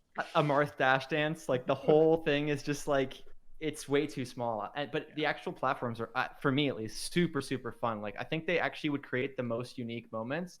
This would be harder to balance because it's more different. Like you compare this to Jungle Japes, but I don't know. I love it. I think it's really fun. What about no, how are the it's blast super zones for interesting. this? Cody could probably demonstrate right now. Like yeah, Oh, So it's whoa. actually, pretty- yeah, that's pretty close on the huge. side. they're how wide. That's small why the it's Yeah, pretty stage is? so wide. the Yeah. stage is really small and they have huge blast zones. That's really weird. Well, I actually think that someone in my chat pointed this out. This is a way to make floaties better, I think, and I think they're correct. Have a small stage with big blast zones. Sure. Yeah. No, Mm. no, small stages that are too small will like floaties just die instantly. Like, So it's like interesting. Like if someone gets like knocked down on tech here, and then like they literally cannot just not tech because then it falls down and they just die. So like, hold Do on, the let me- platforms So- still fall off like they do in original MK1? Yeah. See, like, Yeah. Oh, right there. nice. Oh my god, dude! Imagine So the you would just like setups that. with that. yeah, exactly. You taunt That's on the also on the really falling cool platform to and then just recover back. Even like That's over here, like if insane. I hit someone all the way on the other side of the stage, I could literally jump onto this platform because it's And closer wait, to take yeah. it away, so they can't recover. Yeah, and then they that's go so up the cool. street over here. There's so many things you could do on this stage, and like if you want to talk about like edge cancels and stuff like that, like you can run off one way, shorten the other. This is a Fox specific thing, obviously. Dude, you could also like there's so many unique situations where like if the Marth's recovering from like the right side, I could run to the left platform to raise the right platform up so that he Oh, can't yeah. recover to that either. Like that's Yeah. so Yo, sick. that stuff happens. Yeah. Like and if you watch, like you should watch some of the players like Cody's stream, for example, and watch some of the interactions that come from it. Like Cody, I thought the stage originally you had banned. Did you unban it then, or? Because I looked at it first and I'm like, I don't like offstage platforms. This is dumb. And then I played it and I'm Yeah. like, this is actually kind of dope. I actually Yeah, kind of like this. I'm glad you changed your mind because this is one that I was like, I'm gonna push Cody a little bit on this. 'Cause Well, this it's just is an really example of fun. like why first glances aren't everything. Yeah. Like, there's certain things like I Mhm. didn't say like it was objectively like couldn't be Yeah. competitive viable, but there's certain things where you look at it and you're like, I think that's really stupid. Then you plan it, you test it, and you're like, oh wait, I actually like this. This is cool. I want to see how puff camping works on this stage. That is the one Like- thing that may burst the bubble on this. Puff just takes platforms away for the whole game. Yeah, and she, then- she doesn't have to. She doesn't have to be on the platform for that long because she Yeah, just stays that- in the air, Yeah. and then you can't Well, that's catch why her you catch, because you right? go on the platform and you go down. And you go down. Yeah, that's so great. Aw. Oh my gosh. That's Well, that's. the thing is, she doesn't have that much space between the blast zone and the platform release. So Well, like, she has a lot of space because the blast zones are expanded. I guess. Yeah, I guess we'll have That to is do that. the one abusable strategy that Yeah. came Yeah, out. to I me. think Because because the that- blast zones are so big, you get like edge guards are just so ruin strong. 80%. yeah. Dude, I hate it. The I guess the main problem people have with offstage plats is that like some character like floatier characters camp them, but we haven't seen like like the meta hasn't developed enough to see the counterplay. So I'd be interested to see like what they would do on the stage. Yeah, I think that's why again everyone check out Cody's tournament, because I think we're gonna see some examples of stuff. It'll just be a bit more time to look at it. But Exclamation point tournament in my chat. Yeah. But Sure. I really liked this one. There were a lot of moments where it was like where you get pulled down from the bottom platform, and then you could wall jump and then like try to edge guard them from really weird situations. It was freaking fun. Like I like this one a lot. On the fun factor, this is the most fun stage. Yeah, I would have to agree, even though I've never played them. There's just so many options for edge guards now. It's not just limited to like jump off, do something. You can like, it's really cool to think about. But just make it at least a square bigger. Like they even have a measurement system built into the stage where it's 5 squares. I want to see it be at least 6 squares, maybe 7. I mean, it looks cool and all, but if the platforms aren't tingle, so I don't know if I can get this in 10. We need to add like 1 or 2 tingles, and then the stage is fine. So. Yeah. Okay, moving on. Mushroom Kingdom 2, not. Is that a moving platform on the side too? They come out from the sides, and then they. I try to show this in the pictures. Basically, the stage starts off. It's just FD, and then on the right and left, these little things like kind of fall down. So they are there for a bit. They hang on the edge, and then they kind of fall down. And the carpet's there too. Okay. Yeah. Oh, carpet. Okay. Yep. Yeah. I could see the carpet kind of playing a similar role to the platform in carpet camping in Green Hill Zone, aka non-existent. And those platforms don't look like they play a huge. They could randomly save somebody. I guess you'd have to know the timing. But yeah, this just looks. Yeah, I wouldn't. Are the platforms on a timer or are they random? They're random, I think. I could be wrong. Ooh, okay, yeah. I'm happy you said that, because when I looked at the stage in my tier list, I literally called it boring, interesting, gimmicky FD. Boring, uninteresting, gimmicky FD. It's already FD. You're basing off a stage that has so many problems, and then instead of adding stuff, you're like, what if we somehow made FD work? Honestly, would the stage, just curious, would the stage be better if the side plats and carpet were on a timer, like Randall? Then, because I feel like random makes it like really hard, marginally better. Like I don't think it deals with the core issue. It would be by a little bit, but like that doesn't mean it's good now. No, I don't think it salvages it, but like just anything. It's funny how. No, go ahead. Go on. I was gonna say like it's funny how just if you compare the two side by side, like being able to control that platform and having it kind of go down with your weight in Mushroom Kingdom 1, then this one, which is just like, hey, we go down and then back up. Like they're so different, and one is so much more fun because it's player interaction. What if you just got rid of that? This is just off the top of my head, and I haven't thought about it, so it might be bad. You get rid of that centerpiece. Yeah, it's just 2 blocks. That's a platform too, right? Because I saw Albert in chat asked if you can fall through that. No, you cannot. You cannot shield drop through the middle part. Okay. No, that actually does matter a little bit, I think. Yeah. So just having 2 green blocks, that would be something. I don't know if it's good. It's a concept. Yeah, just FD 2 enter 1 leaves. It's like it's a concept. 2 FDs. Email to that should be the stage list, right? You have FD on 1 and then FD but twice, and it's just 2 of them. It's like I know. I would try it. I'm not against it. I would at least give it a shot. I don't think it would be good, but I would try it. Huh. I know Stage Anna modders? Sinister had a tweet about this, and it was something like, where is it? I'm trying to find it. Smash Twitter, yo, these new stages are fire. The stages FD City, FD Bay. Oh, that's heavy, right? FD Cruise, And this is definitely in that FD category of like, okay, it's just FD, like, cool. It has a platform on the side and a carpet. It's uninteresting to me. It's uninspired. Yeah. People are saying plat in the middle too. Plat in the middle could work. I thought about that. What if the platform in the middle went up? Like what that's what we're saying. Okay, yeah. Maybe. I would try it. I've never seen anything wall jump in the middle of the stage. That'd be kind of interesting. I'd be down to try it. Yeah. Just make it so that it's actually a platform and not a wall, so you can actually like fall through the platform.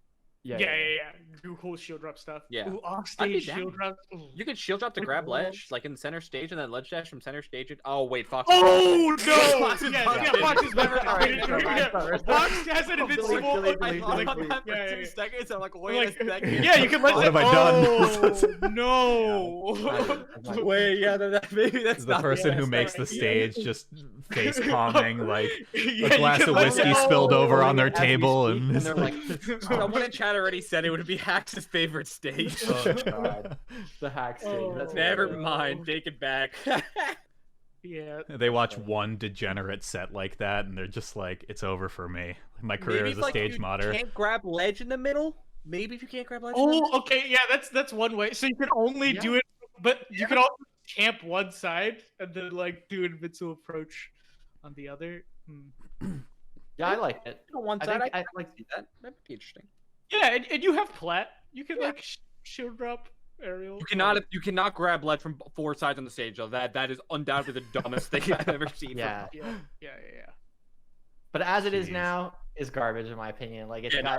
no, Yeah, yeah, it's not good. Yeah, no more FDs, please. On to the next one. Mute City. One of the most creative ones, I'd say, but we're not creative. One of the more I like. can't really see if only it this that was well. working. So this is a 4-platform stage then, right? Yeah. Okay. This is kind of potentially a problematic quad plat layout. Yes, we it talked a bit about like how hard it is to get a good quad plat layout because of how easily they're abused. This one, it could be abused very easily by Fox running away, Falcon running away. Can I show you guys how it's even more abusable by Fox? Because things you wouldn't know. You wouldn't know unless you tried it. Let me show you. Can I show you guys I'm some things, down, please? yeah. I love Really the Cody demos in this. Let's see it. No, these especially, the stage is hysterical. Maybe it was an accident, but I feel like these platforms literally had to be designed by someone who played Fox. So let me show you a few things. I'm gonna make it go from like best to worst, like in terms of like not as bad like example. So first off, who thought this was a good idea? Oh god, yeah. Keep in mind, this is you're streaming from Discord to me, so it's gonna be like a slideshow, but I think the point still gets across. And now the other part about this, every single Fox aerial auto cancel, like aerial interrupt onto the platform. Oh god. So I can do up air crouch, Bro. I can do laser crouch, and I could do this. I could just like Shyland multi-shine onto the platform despite never practicing this in my life. What? This is a good example of how platform heights. That's Yeah. insane. I could giant short hop. I could like just giant shine, like short hop nair shield pressure someone on the platform. Yeah. I see Adam in the chat is asking, what if there weren't side plats? Like, how would that be? Like if it were just the two in the middle. That was Look what I was thinking too. Yeah. For cover, like how do you edge guard this? The mix-ups on side B are ridiculous. Like it just gives them Oh, it's yeah, so so much harder much. to edge guard. Like that was the first thing I noticed as a Falco player. Is I was like, this is really good. Oh, for you me. noticed it as a Falco player? I'm noticing it as a Mario player where I can That's just the pick thing one. is like It's like- your option coverage is going to be a lot more challenging to figure out. Even as like Marth or someone who has good ways to cover recovery. 2 middle plats is I think I've seen it as a concept in like either Rivals or PM or maybe even Icons. I forget. I think there's a reason that I don't like 2 middle plats, but I can't remember right now. The main plat is really big. Oh shoot! Like that's the one thing is like the middle one is also very, very long. Like speaking about option coverage on platforms, that one's very. I'm not saying it's necessarily bad, but it's very noticeable how a platform that's like you can see that this for scale, like Sheik and Falcon, if she were to up throw there, not that she really would, it like you can see like there's the tech options are really wide, and so in that sense, it's kind of an interesting dynamic. But this is one that I think is cool to watch if people don't go degen, but I think it will eventually devolve into just camping. Could be fun. If Very the same fun. slightly longer and you move the platforms in a little bit, Yeah. and you move that middle platform, like maybe it could work. I'm not. If you move the plats in on the stage, Yeah, this make thing- it all look thinner, not as it's wide. the same platform layout as one of the transformations in Delfino's Secret. Yeah, I think that could be interesting. I think that could work. But as it stands now, like one again, Peach just gets absolutely trolled. She can't do anything. Yeah, it's ridiculous. Someone chat pointed out, you want a Falcon counter pick? Falcons would love this stage. Oh my Oh my god! God. Holy Falcon crap! would have a field day here. Falcon and Fox City. Upbeat a plat, ledge cancel off plat. Oh Yep. yeah. Yeah, Oh yeah. Falcon the wedge. His recovery gets a lot better on this stage. From like that's why I was playing Falcon on this, and I was like, damn, there's a lot of even just the edge cancels on up B. Like it's yeah. Yeah, it's good. But it's cool. It's cool. You know, this is one that's like it's not at all close to viable, but it's cool. Yeah, definitely a higher fun score than Viable. It's really fun to play on. It is super Yeah. fun to play friendlies on. Until you play against Fiction and he starts camping you out on it because he thinks it's funny. Then it Yeah. goes to 0. That's an easy way to test how broken a stage is. Have Fiction try it. Fiction is like the litmus test for if a stage is gonna work or not. It's like You'll have Oh my god. That's funny. I think we're Cool. good to move to the next one. all right. So this is what we kind of talked about before with like slightly offset platforms. Yeah. Do we want to kind of expand on that a little bit? I haven't seen it tested enough, but I could. It's broken for Spacies and Marth. Yeah. Oh, It's like it's like the middle is like FD, and then the recoveries for the side platforms are really obnoxious, in my experience. If you're playing against Marth and you tech to the left side of that platform and he smashes you, you're done. If you try to slide off on the left side of the platform, you're off stage, and you have to use your double jump. Are the blast zones small on this? The side ones are I'd say medium small, and I think the top is Higher than I think. I feel like it is was like higher than you'd think it would be, but I Mhm. can't Might be- remember. might be medium. I don't remember. I can't. Does I can't- would the stage work better as a WarioWare without the 2 extra top platforms? Maybe if we raise the platforms up a little bit more, so you can't get tipper shenanigans like that. I don't would know. love I mean, Not even because of like Marth bias. I think Yeah. that'd be an type of stage to try out. yeah. so what are you saying? You're saying Like a put the two thing in platform and off? stage where the platforms are not offset, because that seems to be an issue as well. It essentially just WarioWare without the uppermost platforms. Yeah. So rather than Stadium, which Okay. has the platforms a bit inwards, they're still on the edges. Yeah, but yeah. then there's a middle space. I think it'd be interesting. And then you make the center smaller, or is it like wide center? I think and you then have also to, wide? right? Like, Yeah. Isn't that still just kind of like Stadium, but with invincible ledge dashes on the side? Like, there could be problems one with that thing. for sure. Well, depending on how long the platforms are, I actually think this is why I said it's not objective, and I could be completely wrong. So And I also don't think Stadium's like a gold standard. Like Yeah, Stadium no, yeah, has that's a what I lot of mean, but- flaws. yeah, go ahead, Cody. Yeah, no but I- tingle. having Don't tingle. I think having 2 super wide platforms on a stage like that actually could make for a really interesting dynamic, especially depending on how the height of them works. But I think that for this specific instance, I have a feeling it wouldn't play anything like a Stadium. Actually, I think it would play completely differently. Hmm. Interesting. Yeah, as it is right now, it's cool. Again, it's another one with the scar jumping ability. Also, kind of, which I say scar jumping, but another thing that kind of Cody touched on that is quite important is like it's also way easier to wall tech if you're up being, and it kind of gives you options there. So it's not just scar jumps. There's other aspects to the ledges. Right. It's a Recoveries become so much better. Like spacey recoveries, Sheik So- recovery, anybody with a wall jump, even Mario. Like That's right. Yeah, not That's That's Mario right. though. Fun fact. Custom stages are my moment, man. Gotta enter Cody's that's my tournament. walls, dude. Top I've been 100 secretly training for this for years. Interesting. Well, someone in my chat asked a question that I actually think would be cool to touch on. Asymmetrical stages. We can get to that later. Sure. Are there Yeah. any in this bin that we I don't have? believe so. I don't believe so. Okay. Besides Terminal Bay, I guess. Yeah, that's true. Okay. Yeah, I think you want to move on to the next one. I think so. I think this is okay, Cool. but it's not. Yeah. Do we a lot want of to problems. touch on asymmetrical after these stages? I think so. Sure. I think we go through them I and have then we questions can, for at the end that I wrote yeah, down we'll leave in all the chat. questions for. All right. So this one is just a big old wall in the middle, right? No, it's not a wall. It's So notice Falco's on screen here, by the way. That's the Yeah, first no, thing I he's tried to just highlight. hidden. This Can you- stage can you is see him all? No Can you shot. see him? Really? Okay, Yeah, where's yeah. Waldo? But for Falco, where is he, man? Take a Uh, guess. You can see. There's a little hint. So he's dead? No. Go, Look yeah, I know he's in the center. middle. Yeah, it's like, You see the two? that's crazy. Yeah. It's, so I don't know it's why they did that.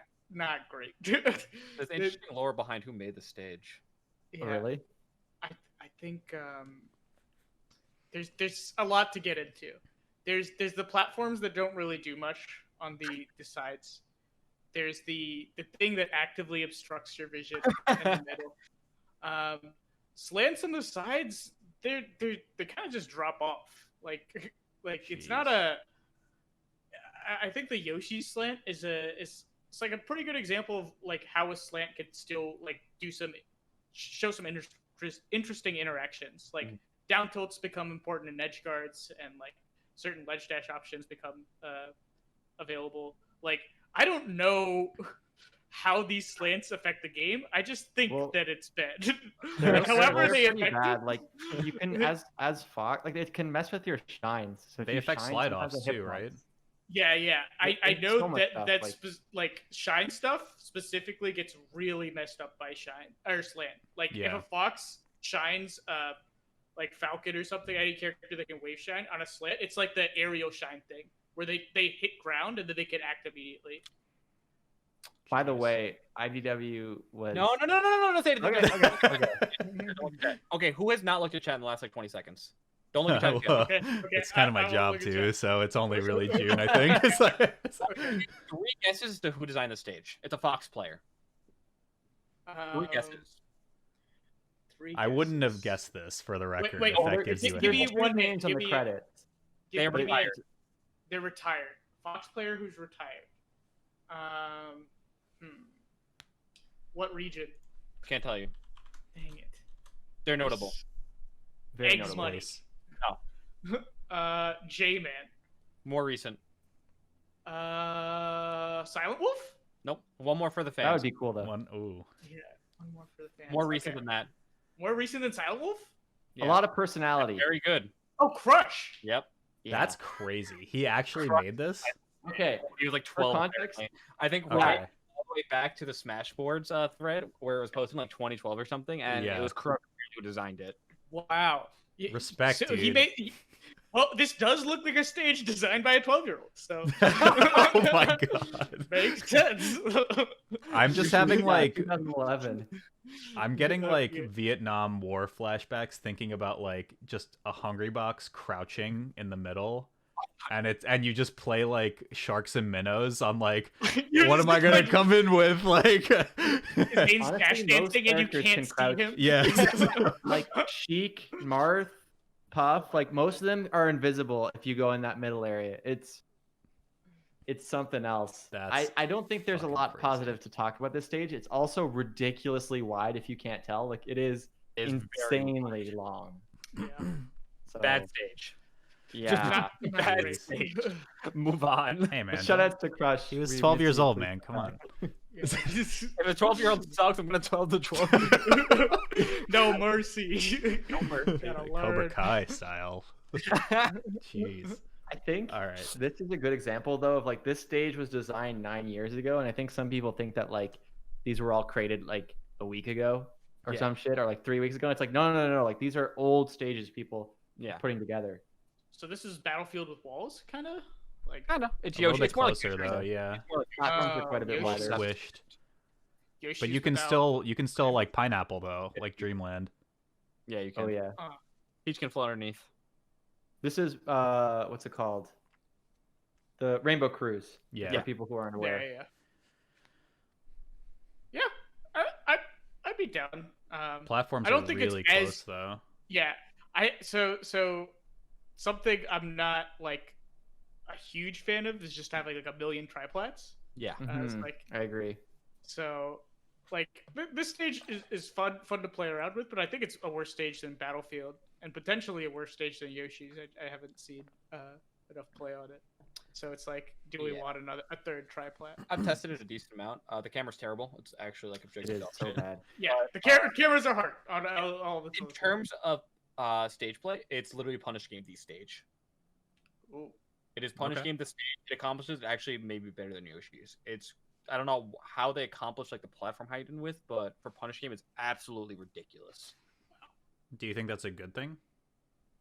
Depends what you're trying to accomplish. Sure. Can Yeah, be. Yeah. I think it just exactly depends on right. what you're trying to do. Like, are you trying to do you want a punish game stage and you play stageless? Do you not want a stage Right. that doesn't have Shy Guys? Would you rather this replace Yoshi's?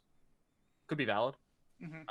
I probably wouldn't, but because I don't believe in getting rid of stages that we can use, and so I probably wouldn't add this just because we already have too many stages that function like it. But if we Yeah. started stageless from scratch and we had no attachment previously to any other stages, I'd probably add it as the combo stage triplat. Yeah. Cool. I think I feel similarly. Like, Yeah, basically. That I think this is the kind of stage that like it if we're trying to advocate for adding custom stages, there is an argument that because it's a triplat stage that like, oh, this is something we know, so we could be more likely to balance it. But I think it moves too further in this direction of like it's just really kind of similar to what we already have. So if we're gonna add custom stages, why would we add a stage that's like similar enough? Like that's why Jungle Japes fits better. Is it's like it's not too crazy, but it's different. So Sure. but I like this one well enough. It's still fun to play on. Camera is bad though. Really, really, really bad. It's one of the worst ones. Worse than you think if you actually play That's on it. stuff and that you needs to get ironed out though over time, right? You can hit the edge and you'll be like, oh my god, it's okay, it's over. Like we're off stage now, so it's bad. Yeah, it was closer. It's Oh, literally it's That's in the just bad. tiny FD.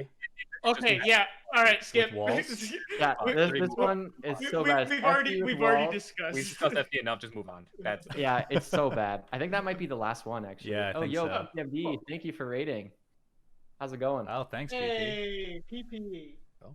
Thank you. I think that is it. So maybe we'll give a bit more time to this for people who are just popping in. Yeah, Basically, for sure. we were just going through stage evaluations. That stage is basically small FD. We're not a huge fan of adding more FD stages. I think it would be a good time to hit some questions. I know Cody has been kind of slowly gathering the good ones. Yeah, 3. Before we do We have that, I have a question about stages that I want to bring to you guys. And this is kind of more on the, because I know we wanted to talk about it later in the show in terms of like the legalese with Nintendo and what is and what isn't okay. Cody, I know you had a little bit of information on that as well. yeah. Oh yeah. Do you want to So- talk a little bit more on that first? Yeah, so I'm not obviously I could be wrong, and so I don't want to give information. So take everything that I think. is great. Cody's not a lawyer. I do not put me as the authority on this. From what I understand and what I've been told, and nothing else, custom stages are a gray area because there's a difference between modifying to add your own code and using Yes. existing code that's already proprietary to Nintendo within their own game. And so the thing about adding like WarioWare is you're using code that's not already in the game, and that might be kind of legally like turning from a gray area to, yeah, this is illegal, you can't do this anymore. And so a lot of what we talked about is, so I had this conversation on my stream where, well, we wanted to add Warrior, and so we looked at other stages that we could use the already existing assets to become, or to Functionally the same? Yeah. yeah, Yeah. functionally Okay. the same. So you have to use assets that already exist within the game, to my knowledge. Please Yeah. do not hold me It- as the authority on this. Based on the situation that played out earlier this year, like that may be true, but the other side is Nintendo can choose to shut down something. Yeah, sort so of that's- arbitrarily. Like They can oh, always we take don't- away stream rights, right? Yeah. So Yeah, Mhm. they own they have final say on the copyright, Yeah. like till death. Like and if they decide that hey they don't Well- like the way Melee is played, they can end it, and that could be for something like Slippy or UCF or modern Right. stages. well, I think But I do think there is a value in not awakening the sleeping giant, so to speak. Yes.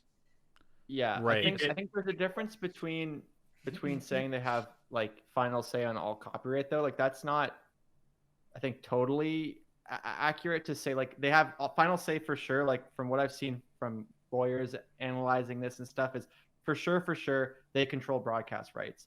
But as for like fan mods of games and stuff and emulators and that kind of stuff, it's a little more It's legally it's gray. very challenging They have- to They have a huge budget to just bully you anyways. Yeah. It's a bunch of weird things because like international law is different. Like the way Exactly. Japan emulation is not the same as the way the US treats emulation, and they're domiciled in Japan. But then Nintendo of America Right. is. I don't know how it plays out, but it's a bizarre series of interactions that none of us really understand. Yeah, I mean, No, I have exactly. some limited experience with patent law just from some like engineering design that I've done in the past, but like in my experience with that, it's kind of like they can do whatever they want, because the difference between like ownership and like copyright for this versus something like music, for instance, is like video game IP just like never enters public domain from as far as I'm aware, unless like the IP owner just willingly does that. And then if we can ever get to public domain because this game's fucking 20 years old, then yeah, like maybe we'll be in better shape. But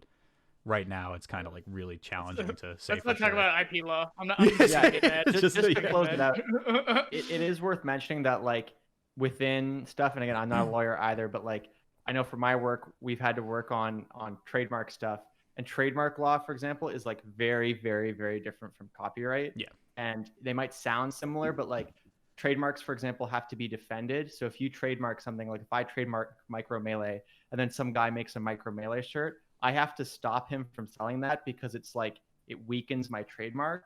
That's not true for copyright. And so the reason why I know that working in advertising is sometimes they'll be like, hey, we want to trademark this thing, and we'll have like a legal team brief us in on how to do that. So I'm just saying, like, I'm not, again, I don't want to segue into a big long thing, but there are differences between patent law, trademarks, and copyright that are I think the only reason I really bring it up is I think that it's kind of like a missed opportunity almost, because, you know, like June said, not wanting to awaken the sleeping giant and everything.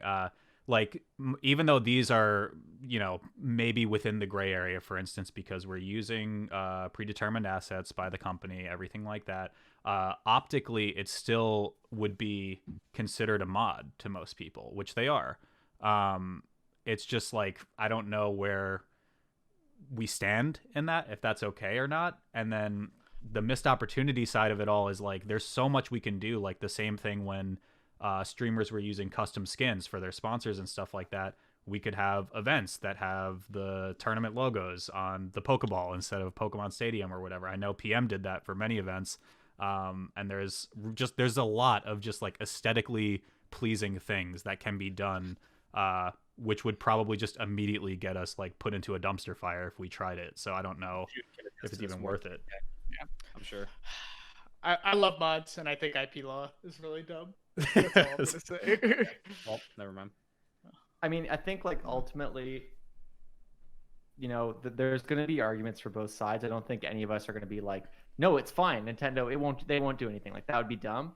It's just, you know, I think the counter argument to this, to play devil's advocate, is that like we are playing on Frozen Stadium, and we are playing on UCF, which clearly Nintendo did not want us to do, but we're not going to suddenly undo.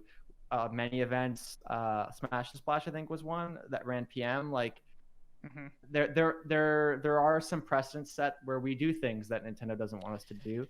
So that doesn't mean that that people are wrong for saying, yo, this is going to piss off Nintendo. You're right. But I just want to say that, like, to clarify, it's not like we're not doing some stuff already that doesn't piss off Nintendo. Exactly. So that's the biggest argument, I think, standing between like custom stages and competitive viability. And it's like, it's not one that we can really argue, right? Because it's just the law. But you know, based on all the big house stuff that's like, you know, happened this year, I'm very pro like testing out mods and customs right now. Yeah, that's how I feel. I feel we should be pushing it a bit, but also like I don't want to just be like, fuck you guys. In that rebellious phase. Just don't. We're not tweeting at them every day anymore. We're like, okay, maybe we realize we're the weaker ones here. But I just wanted to bring that up before we move to questions, because I know it was something that we pushed for later on in the show once we kind of discussed, you know, viability on stages, why mini FD is disgusting, and why Tingle should be a part of literally all of these stages. So I think with that, we can kind of go to some of the questions. Cody, if you wanted to start us off with some of the ones you've been keeping track of, and I know Radar and I have a couple from the hashtag, so we can just kind of see and open the floor to chat as well. If you guys have questions and, you know, we have time, we'll take whatever we can get from now. We wound up going over almost all, and the three that I didn't see, I think that the answer to this for a top player is obvious, but it's not going to be obvious to anyone else. The first one is regarding Stat Zone. It's going to be no, I actually am including you in that, June. Thank you. Is enforcing an interacting rule. where it's like, oh, can't you force them to interact? And it's like, yeah, that seems like this obvious thing that someone who's a casual player or a low level competitor would say. Yeah. That does not work at all. There's no good metric that you can use to define interacting that is going to be A, fair, B, promote good gameplay, and C, not screw over someone horrendously. It is way easier to not have a stage that encourages it than it is to try to force people through some kind of arbitrary means to play a certain way. I think adding on to what Cody said, like we do have some metrics in place for enforcing interaction, right? We have a ledge grab limit, like that's why people want like ledge grab limits. But the problem with air camping and like the camping that would happen on flat zone, it's like how do you how do you define that? Like, is it airtime? Is it like how many seconds before you guys hit each other? Is it's very hard to define. And if it's airtime, dude, I full hop a lot. Like, I know it's a me, but I full hop a lot. I'm timing out Cody. I'm gonna break the limit every time just because I was about to say, dude, Cody was full hopping into the call today. That's why we were running a little bit behind on schedule. But hey, whoa, calm it down there. Yeah, so definitely a good point that like there's just gonna it's not as easy to just draw like what people think. This is it kind of segues into sort of an argument that I think, again, I don't want to be like gatekeepy, but some of these things you have to try and like play the game a bit to kind of understand that if you just say like you got to force people to interact, it's like define interaction, man. Like, how is lasering interacting or is it not interacting? Because like that, do you know what I mean? Like, there's all these things that I don't even think gatekeeping is like a bad thing in that sense either, right? Because it's like if players are already going through like the quote unquote 10 billion hurdles there are to click one gecko code on to turn on custom stages, then they should at least have an enjoyable competitive experience, I think. No, for sure. And so people are objectively more qualified to comment on that than others. You don't have to be a great player to comment on it. You just have to be informed. Like, I would trust, in a lot of situations, I would trust Ambi Sinister's opinion and nobody would call him a top player. But there are plenty of things that I would take as opinion as legitimate and be like, yes, you are an informed individual. I will respect your opinion even if I disagree. You kind of need a high IQ to to be honest. It's okay. Yeah. I was waiting for who was going to make that joke. Yeah, that was a good one. That was a good one. I just needed to take it. Low-hanging to be fruit. fair, right? To be fair. Low-hanging fruit. Gene, you have fucking zingers all night, man. Oh, thank you. I'm a funny guy. All right, so that's the first one. The second one was small stage with big blast zone. June, I'm sure something like this exists in PM, so you could probably talk about it. Wait, say that again? Small stage with big blast zones for Float East. That one we looked at earlier has it. Yeah. Right. So essentially, like, blast zones and ceilings are a way to buff characters that like die off the top or die off the side easier. And since floaties can survive very long time, usually off the side, I think they die off the top pretty easily. A stage with bigger blast zones on the side gives them more opportunity to recover. And since floaties have like more tendency to, like, when they go off the side, they don't die as easily, and plus they have better recoveries. Those two alone that just buff floaties a lot. Yeah, and stuff, we don't really have anything that exists like that. People say, oh, Dreamland is the floaty counterpick, but it's really not. And if you look at statistically, it actually isn't.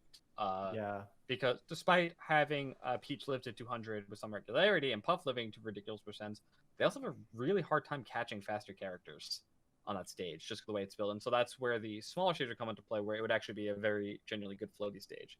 Is that necessarily healthy or good? That's to be determined, but that is undoubtedly one thing that Melee does not have that could help out floaties a lot, especially in a stage list that would favor Spacies. Yeah, nobody's gonna argue that like the meta right now is definitely Spacey's favorite. Like, yeah, 100%.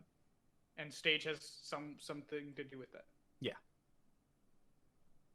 Okay, and I guess the last thing, which I have no experience with in any capacity, so I'm interested to hear your thoughts, is asymmetrical stages. I've never even played on one. I guess Delphino's technically sometimes, but I've never played on one. Yeah, there was Skyloft in PM, and I can say there's a handful of rival stages as well, if I recall correctly, in my time playing that semi-competitively. Yeah. I never saw them as a huge issue, though. I think the problem ended up being with Skyloft. It's just like you ended up camping. There was another win condition. It was camping this side of the stage with advantage. Okay. I forget which side it was. Was it the higher side? I think it's an interesting concept. I think done right, anything done right, but I think like pretty leniently done right, an asymmetrical stage could be dope. I have nothing against it. I've never played on one, but I also nothing jumps out at me. It's like depending on the parameters, I think it could be really interesting. I actually kind of want to see one. Yeah, I think one thing that I think about is neutral starts. Like, how do you have a true neutral start on a stage that is asymmetrical? Yeah, is the only thing that pops up to me. But it not necessarily going to be something that actually like just auto means you have an advantage or disadvantage. I'm just saying that pops up in my head. Fine, it doesn't have true neutral. Sorry, go on, June. Asymmetrical platforms is something we've already played around with. I guess this is like more asymmetrical like stage, like the stage part itself. Right. Yeah. So yeah, I don't know. Like I can't articulate why Skyloft ended up getting phased out of competitive play at PM, but I think there was a reason. One thought I have, because it's reminded of a comment that I had, and it probably speaks to the sort of Skyloft being phased out. A couple people in my comments were saying stuff like, I feel, well, actually Bones, for example, so speaking of notable people, said it sucks that our top players are influential enough that they can do stuff like campaign to get FD banned, or that like, that they could be the ones that decide whether we have a stage or not. I would kind of push back on that, being like, well, who is supposed to decide? Could you guys speak to kind of like what would you like if we were to implement stages? How would you set that up in a way that would feel fair? Like, what would it need to look like? Like, is it democratic, or are the top 100 players the ones voting it? Whatever. Like, you guys have any thoughts? Someone's gonna hate me for my answer. Oh God. Go for it. I already hate you. I don't even know what's going on. The people who are most informed and are going to have the best opinions are the people who are also the ones that are helping shape the meta. Who are the majority of those people? The players at the top level. Yep. With all due respect, when we're looking at a stage, we're not like, obviously it has to be considered in some respect, but when we're looking at a stage, the first thing that pops up is how is an 0-2 player going to perform on the stage within these matchups?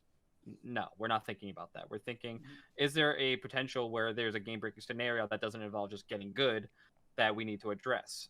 And most people, there are people, again, like I said, there are people who are informed whose opinions I will trust. Like, let's say we wanted the base parameters, you want it to be, I'm not saying this is, but I'm to give an example.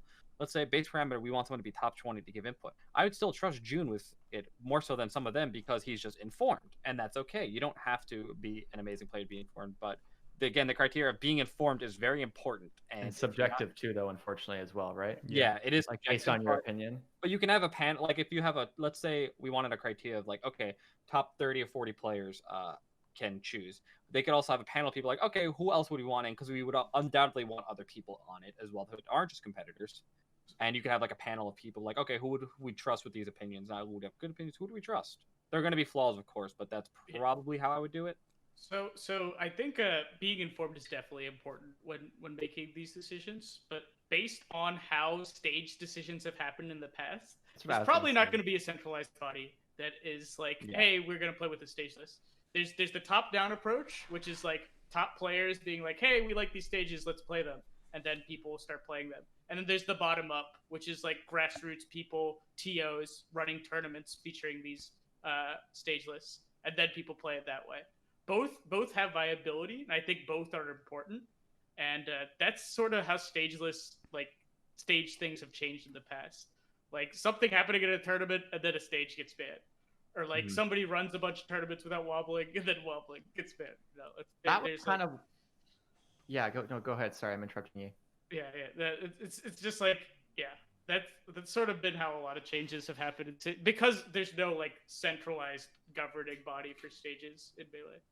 I guess that's like an issue and like a good thing sometimes in Smash, like that it's just so decentralized. But yeah. Well, what I was gonna say was just like when I read that comment, I was like, yeah, but that's how we basically made a lot of decisions. It doesn't inherently mean they're always going to be bad decisions. Like, and we can undo decisions if they're like, we banned and unbanned, and we banned wobbling. But Yeah.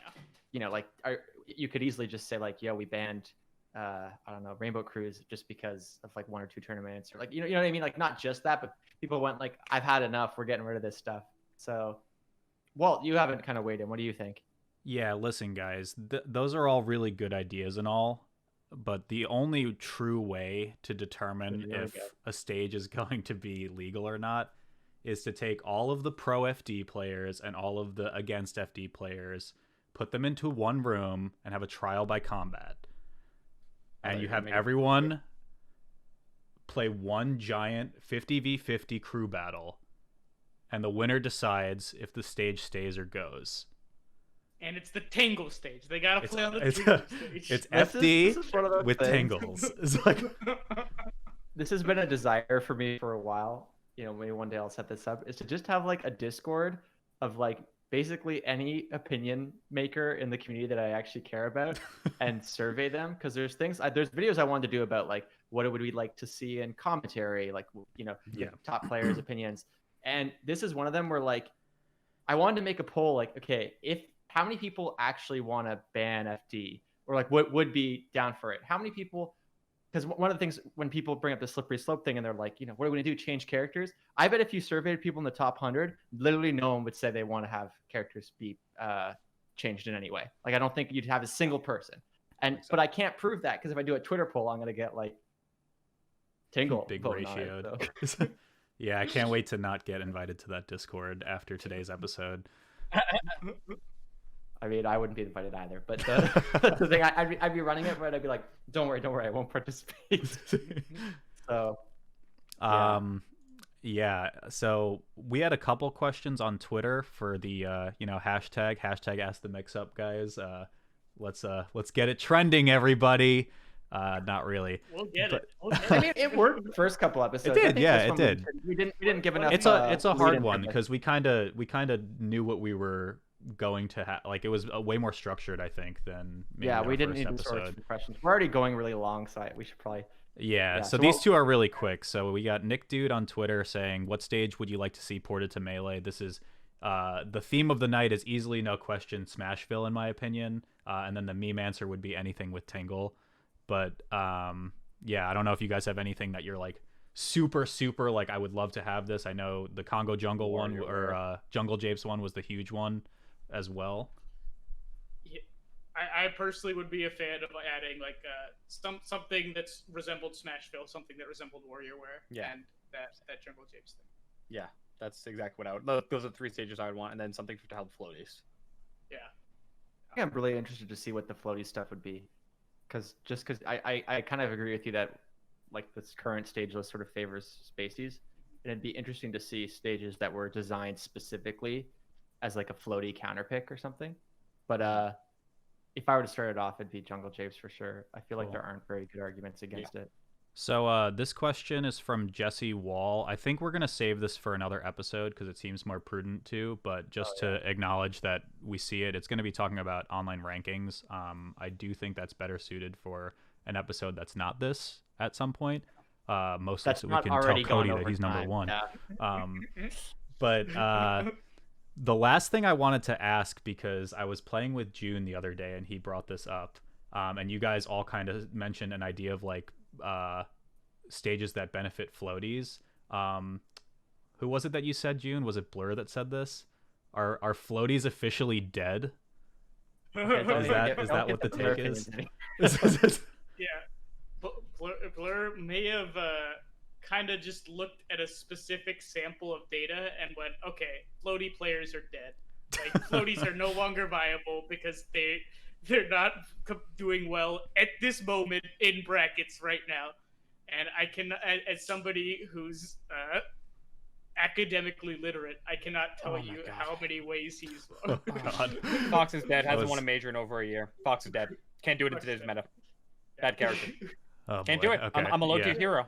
I'm sorry for opening the gates of hell on that one. I just had to bring it up when you all mentioned floaties at the same time. Yeah, no, I mean, it's a bad opinion. Yes. It's not even an opinion. It's just factually wrong. Oh, man. Yeah, I think I'm sorry if you're watching this, Blur. That, like, he has some amazing tweets. And again, I love Blur, so like I'm not gonna shit talk him, but some of his tweets are terrible. And that was definitely one of them where it was like, I mean, man, like, yeah, did you just watch a top 8 of a tournament and be like, floaties are dead, man? Like, no floaties. I'm pretty sure like in the next few weeks there was a very floaty heavy bracket. yeah. Wait, no, I think Xanadu. This is just like any Mexico. Also, they're winning majors. Smart's a floaty, dude. Mark's a middleweight. I would He's not. He's a floaty. Sheik's a midweight. Sheik's a middleweight. Sheik's a That's middleweight. fair. That's Sheik's fair. a middleweight. Mar's a Yeah. floaty. I don't. Ultimately, Mark's a demon, is what he is. yes, there we go. Yeah. We'll get to Oh the my band mark gosh. conversation on another day. Let's play Jungle I Japes. think we should probably wrap it up, right? Yeah, I think for sure. we kind of Yeah, we've we been got a lot little done. too long. Don't want to keep people too long. So thank you guys so much for joining us. thank you Thank for you having for us. everyone who tuned in. Maybe we'll start with June. Do you want to plug yourself? Tell us a bit about where we can find you. Yeah, no, thanks for having me, guys. Had a really good time. If you want to hear me tweet thoughts occasionally, follow me at my Twitter that Walt has so graciously put here, and then also my YouTube. I think I forget the specific link, but if you look up Junebug Smash, I'll link it in should come chat. up. Thank you. Yeah, then I tweet or post things about like character analysis, game community analysis, game analysis, just sometimes some memes here and there. Gotta throw in a meme. But yeah, definitely just looking to expand in that sort of content, and yeah, really enjoying it. Yeah, I think you're quite close to 5K right now. So Oh Yeah, yeah, let's you're get the good. big push there. I'm 10 subscribers away from 5K. I Ooh, was okay. getting You a got it- little you got it more tonight, Come on, excited. Izzy. guys, let's go. Let's go. Tonight, Get Get him there by the Izzy. end of the stream. Get him there by the end of the stream. That's like the first of many big milestones, probably, right? Yeah, I don't know absolutely. what's after. Congrats. Is it 10K after that? And then 10K is definitely the next one because that's actually even YouTube has like they call it like the Yeah. bronze.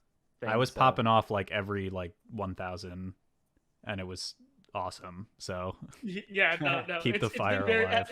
I now I understand how people get like addicted to stocks because I've just been like watching the metrics. Big like, number, big number. number go up. Woo. Yeah. All right, and Cody, can you tell us So- where to find more from you? If the Uh, people who aren't watching the stream already. Yeah, I was gonna say I'm streaming. You can just come over to my stream after Walt's done. I kind of forgot the thing was today, and so I play my stream during the Anyways, IBDW SSBM on Twitter and YouTube. I do daily YouTube stuff. I tweet a lot. Sometimes it's annoying, sometimes it's funny, sometimes it's irrelevant, but you'll see if you follow. I am doing, because it's the theme of this, custom stage tournament. Next Friday is my birthday. I'm getting old. I'm turning 26. And I'm running a tournament that day. It's $500 Hey. pop bonus. Zane and Axe already confirmed that they're entering. I know a bunch of my friends are entering, like Toussaint, a bunch of Tri-State people, a bunch of my server. They just haven't actually signed up. I have to bug them to do that. Sounds like Maybe- Smashers. Yeah, maybe Moki. But it's just sub to enter, but there's a big pop bonus, and it'll be super fun. So you should check it out. what time is it on the 15th? 4 p.m. EST. EST, yeah. And the 15th Okay. is a Friday, right? Yeah. Shit, that's right when I get out of work. Okay, maybe I'll I try can to make make it. I can make an exception.